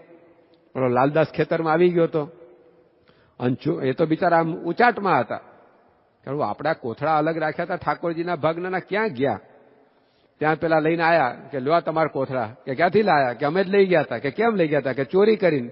ચોર કોઈ દાડ પાછું આપવા ન લઈ જાય, કે કેમ પાછું આપવા આયા, કે તમારા સ્વામિનારાયણ ભગવાને કીધું અમારા ઘરવાળાને કે અમારા ભાગના લઈ આવ્યા છે, એમને કહેજો નહીં ત્યારે ઘરમાં હશે એ જતું રહેશે. કે તો લાલદાસ પટેલને થયું કે આપણે જો ભગવાનનો ભાગ કાઢીએ છીએ તો ભગવાન આપણી રક્ષા કરતા હોય છે. તો આપણે સંપત્તિ સાચવવી હોય તો સેફ ડિપોઝિટ મોટા મોટી કઈ ભગવાને તમે 10મો 20મો ભાગ કાઢીને આપી દીધો, બાકીના બધા તમારા હચવાશે. કોઈ દાડ ભગવાન એમાંથી એક ઓછું થવા દેશે નહીં. એક ગામની અંદર એક વેપારી રહેતો હતો અને કાપડનો વેપાર કરે. કાપડનો વેપારની અંદર એને એક જણની જોડે સોદો કર્યો હતો. હવે સોદો કર્યા પછી ભાવ વધી ગયા, એટલે જેણે ખરીદેલો એને વિચાર કર્યો કે ભાઈ આ ભાવ વધી ગયા છે અને આપણે ઊંચા માલે વેચી શકીશું આ માલ. એટલે એને પૈસા આપવાના બાકી હતા પણ ફરી ગયો કે ભાઈ તે મને માલ આપ્યો જ નથી. ભલે કે આપ્યો નથી એવું કેમ કે છે, આપણે આટલી વાત થઈ હતી, નાના કે કઈ માલ આપ્યો જ નથી તે. એટલે પેલા વેપારી હતા એને રાજાને ફરિયાદ કરી કે મેં આને માલ આપ્યો છે, મારા પૈસા લેવાના બાકી હતા પણ એ કહે છે કે માલ તે આપ્યો જ નથી, મને પૈસા નથી આપતો, માલ પણ નથી આપતો. રાજા કહે કે ભાઈ શું છે સાચી વાત. પેલા જે ખરીદનાર હતા એને પૂછ્યું કે ના મને માલ મળ્યો જ નથી. તો વેપારીને પેલા રાજાએ કીધું ભાઈ આ ના પાડે છે તમે હા પાડો છો, મારે નક્કી કેમનું કરું. ત્યારે વેપારી હતો એને કીધું કે હું ભગવાનનો 10મો ભાગ ચોખ્ખો કાઢું છું, તમે આ ખરીદનારાની પાઘડી સળગાવો ને મારી પાઘડી સળગાવો. જો એને લીધા હશે તો પાઘડી સળગશે, મારી પાઘડી નહીં સળગે જો હું સાચો હોઈશ તો, કારણ કે હું ભગવાનનો ધર્માદો વ્યવસ્થિત કાઢું છું, ભગવાન મારી રક્ષા કરશે. રાજા કે એવું હતું હશે કોઈ દાડો, પાઘડી સળગે તો બેની એક હાથે સળગે. કે તું ધર્માદો આપે કે ના આપે એનાથી હું નિસ્બત છે આને, કે ના મને વિશ્વાસ છે મને ભગવાન સહાય કરશે. રાજાએ કહ્યું હાલો તાર બેની તેલે પલાળીને પાઘડી સળગાવો. અને જ્યાં વાત થઈ ત્યાં પેલો ખરીદનારો ગભરાઈ ગયો કે મારું આમાં આપણી તો હળગવાની જ છે, કારણ કે આપણે માલ દબાઈને જ બેઠા છે. કે અને પેલો ધર્માદો કાઢે છે અને ભગવાન એના પક્ષમાં ભળ્યા અને એની ન હળગી તો આપણે તો ફાંસીની સજા આવશે. એટલે સીધો રાજાના પગમાં પડી ગયો કે ના ભાઈ મેં માલ લીધો છે ને પૈસા આપતો નથી, કારણ કે ભાવ વધી ગયા એટલે મારે બધું ઓળવી લેવાની દાનત હતી. પણ જો કેટલો વિશ્વાસ પેલા હરિભક્તને, અને ખરેખર પાઘડી સળગાવવામાં આવી, આ હરિભક્તની પાઘડી સળગી જ નહીં, તેલમાં પલાળેલી હતી તોય સળગી નહીં પાઘડી એની. તો ભગવાન એની રક્ષા કરી, એની સંપત્તિ બચાવી, એનો માલ બચાવ્યો. તો આપણે જે કઈ ઈચ્છા રાખીએ છીએ કે સંપત્તિ મળે, સંપત્તિ વધે, સંપત્તિ સચવાય, એ બધી ઈચ્છા ભગવાનને આપણે જયારે 10મો 20મો ભાગ આપીએ ત્યારે એની અંદર આપણી પૂરી થતી હોય છે. અને શ્રીજી મહારાજે આજ્ઞા કરી છે. એકવાર મહારાજ કચ્છમાં પધાર્યા હતા અને કચ્છની અંદર શ્રીજી મહારાજ ત્યાં હિરજી સુથારના ઘેર રોકાયા હતા. બીજા બધા હરિભક્તો સેવા કરે પણ હિરજી સુથાર એકેય સેવા કરે નહીં મહારાજની. એટલે મહારાજે એકવાર હિરજી સુથારને કહ્યું કે હિરજી સુથાર, આ બધા કંઈક ને કંઈક અમારી સેવા કરે છે, તમે તો એકેય સેવા કરતા નથી. મહારાજ જળ વગર કોઈ દાડો ચાલે નહીં, એટલે કે પાણી વગર કોઈ દાડો ચાલે નહીં.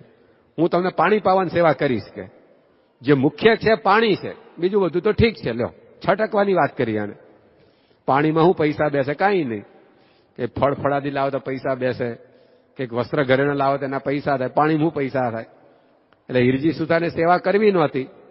એટલે કહ્યું મારા જળ એ જીવન છે, પાણી વગર કોઈ દાડ ચાલે નહીં, એટલે પાણીની સેવા આપણી. કે અને આ બધા સેવા કરે છે તમારી, કોઈ દાડો ન કરે ને સેવા તાર તમે મને કહેજો, હું તૈયાર જ બેઠો છું. કે શ્રીજીમાં કે તમે બહુ પાકા હરિભગત થઈ ગયા છો. કે શું કીધું મહારાજને કે મહારાજ બધા હરિભક્તો સેવા કરે છે એટલે તમને જે જોઈએ મળી રહે છે, કોઈ તમારી સેવા ન કરવા વાળું હોય તાર મને કહેજો, હું તૈયાર જ બેઠો છું.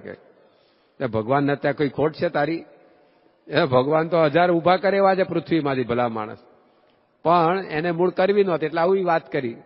ત્યારે શ્રીજી મહારાજે હિરજી સુથારને કહ્યું કે જે ધર્માદો ન આપે એને રોજ પંચ પાપ લાગે છે, નિવારણ ન કરે પાપનું તો દિવસે દિવસે એ પાપ 10-10 ગણું વધતું જાય છે. જે હરિભક્ત ધર્માદો ન આપે એને મારે કે પંચ પાપ રોજ લાગે, અને જો એનું બીજે દિવસે નિવારણ ન કર્યું, પ્રાયશ્ચિત ન કર્યું તો દિવસે દિવસે પાપ 10-10 ગણું વધતું જાય. માટે મહારાજ કે આ શાસ્ત્રમાં લખેલી વાત અમે તમને ન કહીએ તો અમને પાપ લાગે, એટલે અમે તમને કહ્યું છે અને એટલે મારે કે અમે સંતોને પણ કહ્યું છે કે હરિભક્તને ધર્માદાની વાત કરવી. અમને કઈ શોખ આવે એટલે નથી કરી, આ તો મહારાજે કીધું એટલે તમને કરીએ છો અત્યારે પાસ. આજે પ્રમુખ સ્વામી મહારાજને આપણી સેવા લઈને શું જોઈએ એટલો. પ્રમુખ સ્વામી મહારાજને સાધુમાં 75 વર્ષ થયા, 75 વર્ષથી હરિભક્તો એમને સેવાઓ આપી. તો પ્રમુખ સ્વામી મહારાજના કપડાં બદલાયા કોઈ દાડો? એને પોતા માટે શું વાપર્યું કહો? તમારી સેવાથી પ્રમુખ સ્વામી મહારાજ એક નવું ઘડિયાળ લાયા એમના માટે? તમારી સેવાથી પ્રમુખ સ્વામી મહારાજે સોનાનો દોરો પોતા માટે લીધો?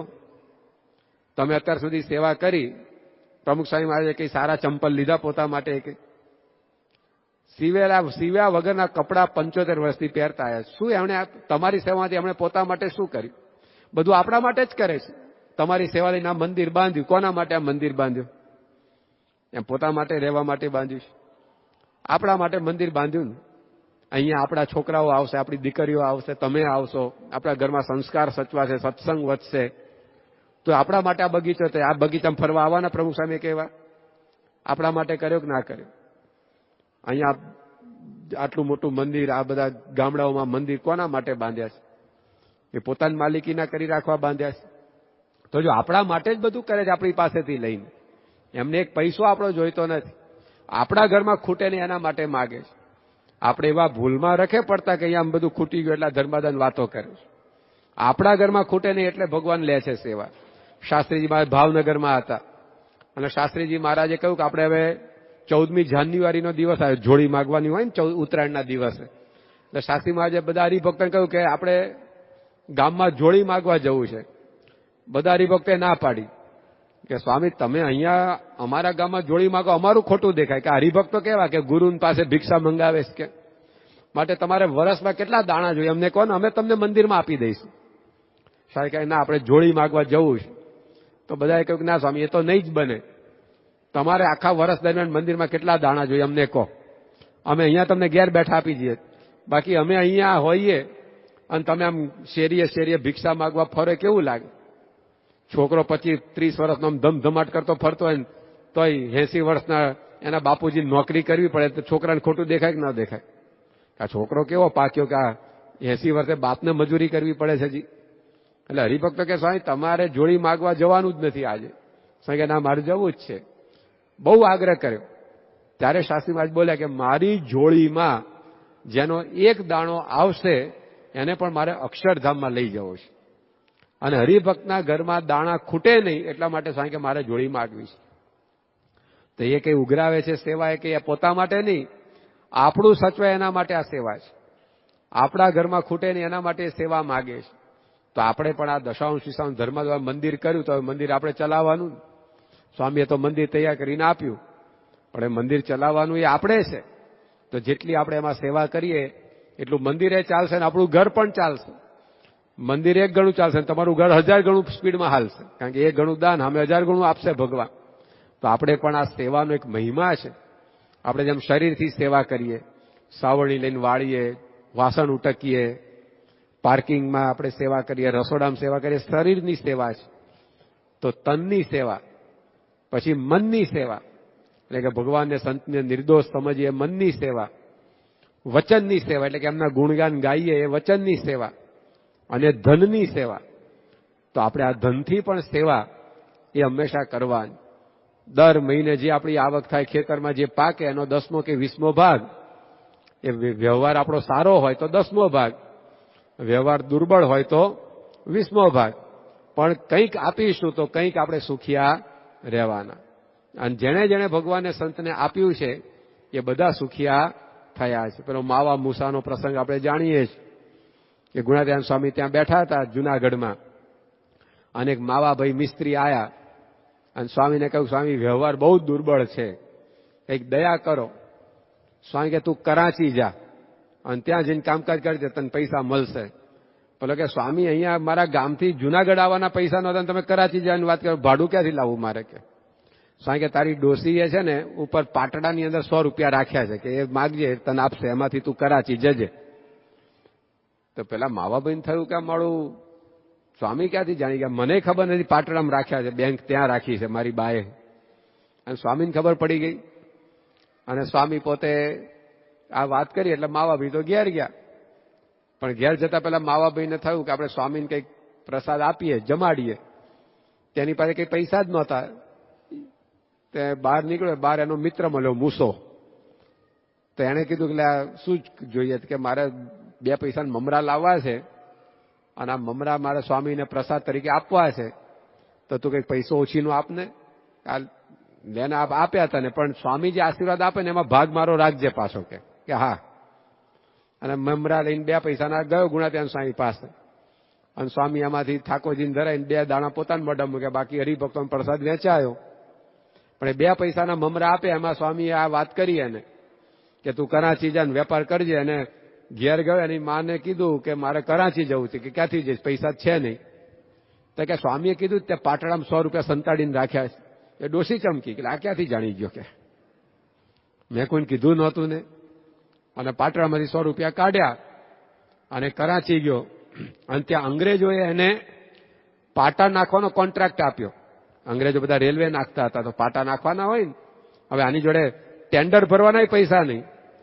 તો અંગ્રેજે સામેથી તું તાર કામ ચાલુ કરને, જેમ જેમ કામ થતું જશે એમ અમે આપતા જઈશું. લો, કોઈને આપે નહીં અંગ્રેજો આવી રીતે. એ તો હોય એ લઈ લેવા હતા, પણ સામેથી કોન્ટ્રાક્ટ આપ્યો. અને પછી જે કામ ઉપડ્યું તે આજે એ માવા મૂસાની 6ઠ્ઠી પેઢી લંડનમાં છે. લંડન પહોંચ્યા. સત્સંગી છે, આપણા બાપા આવે તો દર્શન કરવા આવે. પણ આજે પણ એના બધા વંશજો કહે છે કે 2 પૈસાના મમરા મારા વડવાઓએ ગુણાત્યાન સ્વામીને આપે ને એમાં અમે લંડન પહોંચ્યા છે. કે ત્યાં આગળ જુનાગઢ અને ક્યાં લંડન 2 પૈસાની સેવા કરી. એમાં સ્વામીએ કેટલા દિનમાન ફેરવી નાખ્યા. જુનાગઢનો બાઉદ્દીન દિવાન, આજે પણ જુનાગઢ જાઓ તો બાઉદ્દીન કોલેજ છે. એ બાઉદ્દીન કોણ હતો? જુનાગઢનો દિવાન. પણ જુનાગઢના દિવાન બનતા પહેલા કોણ હતો? કઠિયારો. લાકડા કાપતો હતો ખાલી. એ, એની બેન, એની માતા આખો દાડો જંગલમાં લાકડા કાપે, એના ભારા બાંધે, પછી શહેરમાં લાવીને વેચે ને એમાં પોતાનું ગુજરાન ચલાવતા હતા. એકવાર ગુણાત્યાન સ્વામી નીકળ્યા હશે અને વરસાદ પડ્યો અને સખત ઠંડી ચડી ગઈ સ્વામીને. એટલે સંતોને સ્વામીએ કીધું કે કંઈક લાકડા લાવો તો આપણે તાપણું કરીએ તો ઠંડી જાય. એટલે એક મંજીભાઈ કરીને હરિભક્ત હતા, એ સ્વામીને તાપણું કરાવવા લાકડું લેવા શોધવા ગયા. તો આ બાઉદ્દીન છોકરો ત્યાં લાકડા બાંધતો હતો. એટલે એને જઈને કહ્યું કે તારા ભારામાંથી 2 લાકડા અમને આપને, અમારા ગુરુને ટાઢ ચડી છે તો તપાડવા છે. એટલે કે હું મારી અમ્માને પૂછી આવું, એ કહેશે તો હું આપીશ. કે સારું, તાર પૂછી આવ. તેની માતાને પૂછવા ગયો કે આ કોઈ ફકીર આયા છે ને એના માટે લાકડા માગે છે તો હું આપું. ત્યારે એની માતાએ કીધું કે ભાઈ ભારો બાંધીને લઈ જતા 2-4 લાકડા તેમને અમે પડી જતા હોય રસ્તામાં. જા, તું જાતે આપવા જા, કે તું મોકલાઈશ નહીં આ કોકની જોડે, તું જાતે ફકીરને આપવા માટે જા. અને એ જો તને કઈ માગવાનું કહે ને તો આ લાકડાના પૈસા ના માગતો, તું એમને કહેજે કે દુઆ આપે, આશીર્વાદ આપે, બીજું કઈ આપણે જોઈતું નથી. કે એમ શીખવાડ્યું પેલા છોકરાને. અને એની માતાએ મોકલ્યો લાકડા લઈને. અને પેલો બાઉદ્દીન ગુણાતીતાનંદ સ્વામી પાસે આવ્યો અને સ્વામીને કહ્યું કે લો આ લાકડા. સ્વામી કહે તે અમારી ટાઢ ઉડાડી તો અમારે તારું કંઈક કામ કરવું પડે ને, તારે શું આશીર્વાદ જોઈએ છે? તો કે મારી અમ્મા એવું કીધું છે કે આશીર્વાદમાં દુઆ આપજો, કે આશીર્વાદ આપજો, બીજું કઈ જોઈતું નથી. ત્યાં ગુણાત્યાન સ્વામી રાજી થઈ ગયા.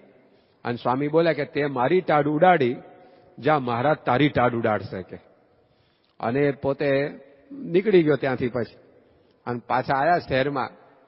ત્યારે આ બાઉદ્દીનની બેન, એને જોઈને જુનાગઢના નવાબ, એને એમાં મોહ થઈ ગયો કે ભાઈ મારે તમારી જોડે નિકાહ પઢવા છે, કે લગ્ન કરવા છે. તે કે મારે અમ્માને પૂછવું પડે. અમ્માએ હા પાડી કે ભાઈ દિવાન, અરે નવાબ તારી જોડે લગ્ન કરે, તું બેગમ બનતી હોત મારી ક્યાં ના છે. કે અને લગ્ન થઈ ગયા બાઉદ્દીનના બેન જોડે જુનાગઢના નવાબના. તો પછી હાળાને કઈ કઠિયારો રાખે? તે શાળાને બોલાવી લીધો પોતાની કચેરીમાં કામ માટે. અને એમ કરતા કરતા દિવાન બની ગયો. અને દિવાન બની ગયો તેમ છતાં પણ પોતાની જે ઓફિસ હતી એમાં ખૂણાની અંદર દોરડું અને કુહાડો એ રાખી મૂકે. એટલે કોઈક આવે પૂછે, આ તો દિવાનની ઓફિસ અને એમાં દોરડા અને કુહાડાની જરૂર શું પડે? ત્યારે બાઉદ્દીન કહેતો કે મારા નસીબમાં તો આ દોરડું કુહાડો 2 જ હતા. આ લાકડા કાપી કાપીને જિંદગી પૂરી કરવાની હતી, પણ ગુણાતીતાન સ્વામીના આશીર્વાદથી અહીંયા દિવાનની ખુરશી ઉપર બેઠો છું. કે એટલે એ મને ક્યારેય ભૂલાય નહીં. ગુણાતીતાન સ્વામીનો ઉપકાર હું ભૂલી ન જાઉં, એટલા માટે આ દોરડું અને કુહાડો રાખ્યા છે. રોજ સવારે આવીને પેલા એ જોઉં છું, પછી કામ કરવા બેસું છું.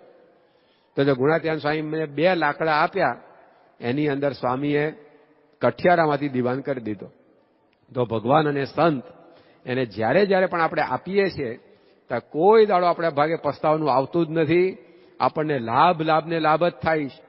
માટે આવો વિશ્વાસ રાખીને, અને લાભ લેવા માટે પણ નહીં, આપણી એક ભક્તિ છે, ફરજ છે કે ભગવાને જ્યારે આપણને આપ્યું, આપણને કોઈ એક પ્યાલો પાણી પાય તો આપણે અમે થેન્ક યુ બોલીએ છીએ. ટ્રેનમાં ઉભા જતા હોય, કોઈ આમ સેજ ખસીને જગ્યા કરી આપે કે આવો બેસો, કે તોય આપણે આમ બેસતા થેન્ક યુ કહીએ, આભાર માનીએ.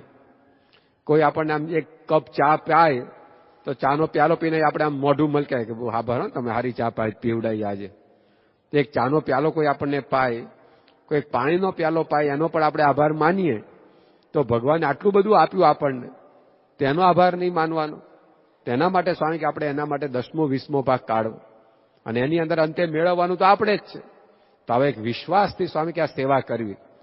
હવે આ પાછળ પડી ગયા છે એટલે આપવું પડશે ને, આમ પરણ મળતી કા નહીં હલાવવાની. સ્વામી ઉત્સાહથી, ઉમંગથી, પ્રેમથી એ આપીશું તો એનું ફળ આપણને સ્વામી આવું મળશે. આવા વિશ્વાસ, આવા બધા પ્રસંગો સાંભળે ને ઘણી વાર પાછું આપણને આવો વિશ્વાસ ન આવે કે પેલા હરખાસાને તો 500 ને 8,000 થયા, પણ મારે થશે કે નહીં થાય. એમ પ્રસંગ સાંભળીએ આપણને, આડું સુદામાને તાંદુલ આપવામાં સોનાનો મેલ થાય, પણ મારે ઝૂંપડામાંથી થશે કે નહીં થાય, કે આપું કે ના આપું, કેમ ત્યાં પાછો વિચાર આવે. સાંભળીએ કરીએ ને તો એ પાછો વિશ્વાસ ન આવે કે ના ભગવાન આપવાના જ છે. અમેરિકા અને કેનેડા આ 2 દેશની વચ્ચે નાયગ્રા ધોધ પડે છે. બહુ મોટો ધોધ છે, બહુ ઉપરથી પડે છે, અને આમ હજારો માણસો એને દુનિયામાંથી જોવા માટે આવે છે. હવે એ જે ધોધ 2 ખડકો વચ્ચેથી પડે છે, 2 પર્વતો વચ્ચેથી, તો એની ઉપર એક માણસે એવું કરતૂત કર્યું કે પેલા પર્વતની ટોચ હોય ને તેણે દોરડું બાંધ્યું, અને દોરડા ઉપર ચાલતો આ છેડેથી આમ ગયો ને આ છેડેથી આમ પાછો આવ્યો, અને નીચે મોટો ધોધ પડે. આમ જો પડ્યો તો હાડકું હાથમાં ન આવે. તેમ છતાંય દોરડા ઉપર ચાલતો આમથી આમ ગયો ને આમથી આમ પાછો આવ્યો. તો લોકો તો આ જોઈને આમ તાળીઓ પાડવા માંડે કે આ તો જબરું પરાક્રમ કરી બતાવ્યું આણે. કારણ કે પહેલું તો દોરડા ઉપર ચાલવું જ અઘરું પડે. લોકો જમીન ઉપર હરખું હાલી નથી શકતા, હાલતા ગબડી પડતા હોય, આટલો મોટો રોડ હોય તો જોજો. તેમાં દોરડા ઉપર ચાલવું કેટલું અઘરું પડે. અને દોરડું 2 માળા 20 ફૂટ ઉપર બાંધ્યું હોય ને એની ઉપર ચાલવું હોય તો અઘરું પડે કે ના પડે. એ દોરડું 200 ફૂટ ઉપર બાંધ્યું હોય અને એની ઉપર ચાલવાનું આવે તો, અને 200 ફૂટ ઉપર દોરડું હોય, નીચે 2000 ફૂટ ઊંડી ખીણ હોય તો પછી હિંમત જ ન થાય ને. તો આ તો આટલો મોટો ધોધ પડે નીચે, અને એની ઉપર દોરડું બાંધીને આમથી આમ ચાલતો પાછો આવ્યો. તો લોકો તો તાળીઓ પાડે જ ને કે આવું જબરજસ્ત પરાક્રમ કરી બતાવ્યું આણે. તો એટલું પછી થોડી વારમાં પોતાના શરીર ઉપર 60 કિલો વજન ઉંચે આમથી આમ પાછો આવ્યો, તોય પડ નહીં. અને લોકો ચીચીકો પાડવા માંડ્યા કે આ ગજબ પરાક્રમ કહેવાય, આવું તો કોઈ ના કરી શકે. આમ ને તેમ નાચે એને બિદાવવા માંડ્યા. એમાં કહે છે કે પાછો એક પૈડાવાળી સાયકલ લઈને આમથી આમ ગયો ને આમથી આમ પાછો આવ્યો. દોરડા ઉપર સાયકલ ચલાવી કેટલું અઘરું પડે. રોડ ઉપર ગબડી પડતા હોય ઘણા. આટલો 25 ફૂટ પહોળો રોડ હોય તો કોકને ભટકાડી દેતા હોય, 2 પગ વચ્ચે નાખી દે કોકને.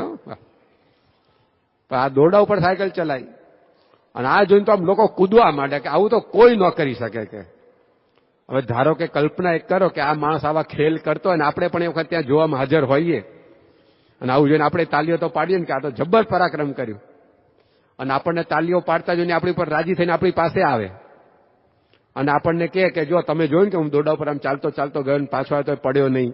આપણે કહીએ હા ભાઈ અમે અમારી સગી આંખે જોયો, તમે પડ્યા નહીં. કે પછી આપણને કહે જો 60 કિલો વજન ઊંચકીનું ગયો તો આ પડ્યો નહીં, તમે જોયું ને? કે હા ભાઈ તમે પડ્યા નહીં, અમે જોયું. કે હાલો બેસી જાઓ તમે માર ખભે, હું તમને લઈ જાઉં. કે કેટલા તૈયાર થાય આમાંથી? કે ના ભાઈ તાલીઓ પાડશું અમે જોઈને, પણ ખભા ઉપર બેહવાની વાત કરતા નહીં. એમ ધર્માદાથી મળે છે એવું જોઈને તાલીઓ પાડશું, પણ આપવાની વાત નહીં કરતા. કેવું થઈ જાય આપણને પાછો ઘણી વાર. કે સારું આમ વિશ્વાસ ન બેહે ઘણી વાર કે આ આપણા ભાગમાં આવશે કે નહીં આવે. કે આ દ્રૌપદીને મળ્યું પણ મને મળશે કે નહીં મળે. સુદામાને થયું પણ આવું મારે આવે કે ન આવે. ભાઈ આપવાનું જ છે. એકેય જણે દેવાળું ફૂક્યું નથી ભગવાનને આપતા. મેં કીધું શેર બજારમાં રોકીને ઘણા ના ગયા છે, ક્રિકેટના સટ્ટામાં ઘણા ના ગયા, બેંકોમાં મૂકીને ઘણા ના ગયા, સગા સંબંધીને આપવામાં ઘણા ના ગયા હશે, પણ ભગવાનને આપ્યું અને દેવાળું ફૂંકવાનો વારો આવે એક દ્રષ્ટાંત બતાવો મને. તો ભગવાનને આપવામાં કોઈ દાડો આપણા ઘરમાં ખૂટવાનું નથી. ભગવાન આપણે બે હાથે લેતા થાકે એટલું આપતા હોય છે. તો આપણે પણ આ 10મો 20મો ભાગ, તમે ખેતી કામ કરતા તો અનાજ જે પાકે એમાંથી આપો, નોકરી કરતા તો નોકરીની આવકમાંથી, વેપાર કરતા તો વેપારમાંથી, પણ આપણી આ ભક્તિ છે, સેવા છે, એમાંથી ભગવાન આપણને સુખિયા કરતા હોય છે. સહસ્ર ગુણમ ઉત્સૃષ્ટુમ આદત્તે હિ રસમ રવિ. તો આ રીતે આદાનમ હિ વિસર્ગાય સતામ વારી મુચાવિવ. વાદળ છે એ આપવા માટે લે છે, એમ ભગવાનને સંત પણ આપવા માટે લેતા હોય છે. તમે તો બધા ઘણી બધી સેવા કરી છે, કરી પણ રહ્યા છો, પણ હવેથી નિયમિતપણે આ સ્વામી કે આપણી સેવા થાય. દર મહિને આપણે આ 10મો 20મો ભાગ એ આપતા રહીએ અને ભગવાનની પ્રસન્નતા, સ્વામી બાપાની પ્રસન્નતા મેળવી શકીએ એવું બળ બુદ્ધિ શક્તિ મહારાજ સ્વામી આપણને આપે, એ જ પ્રાર્થના. શ્રી સ્વામિનારાયણ ભગવાનની જય.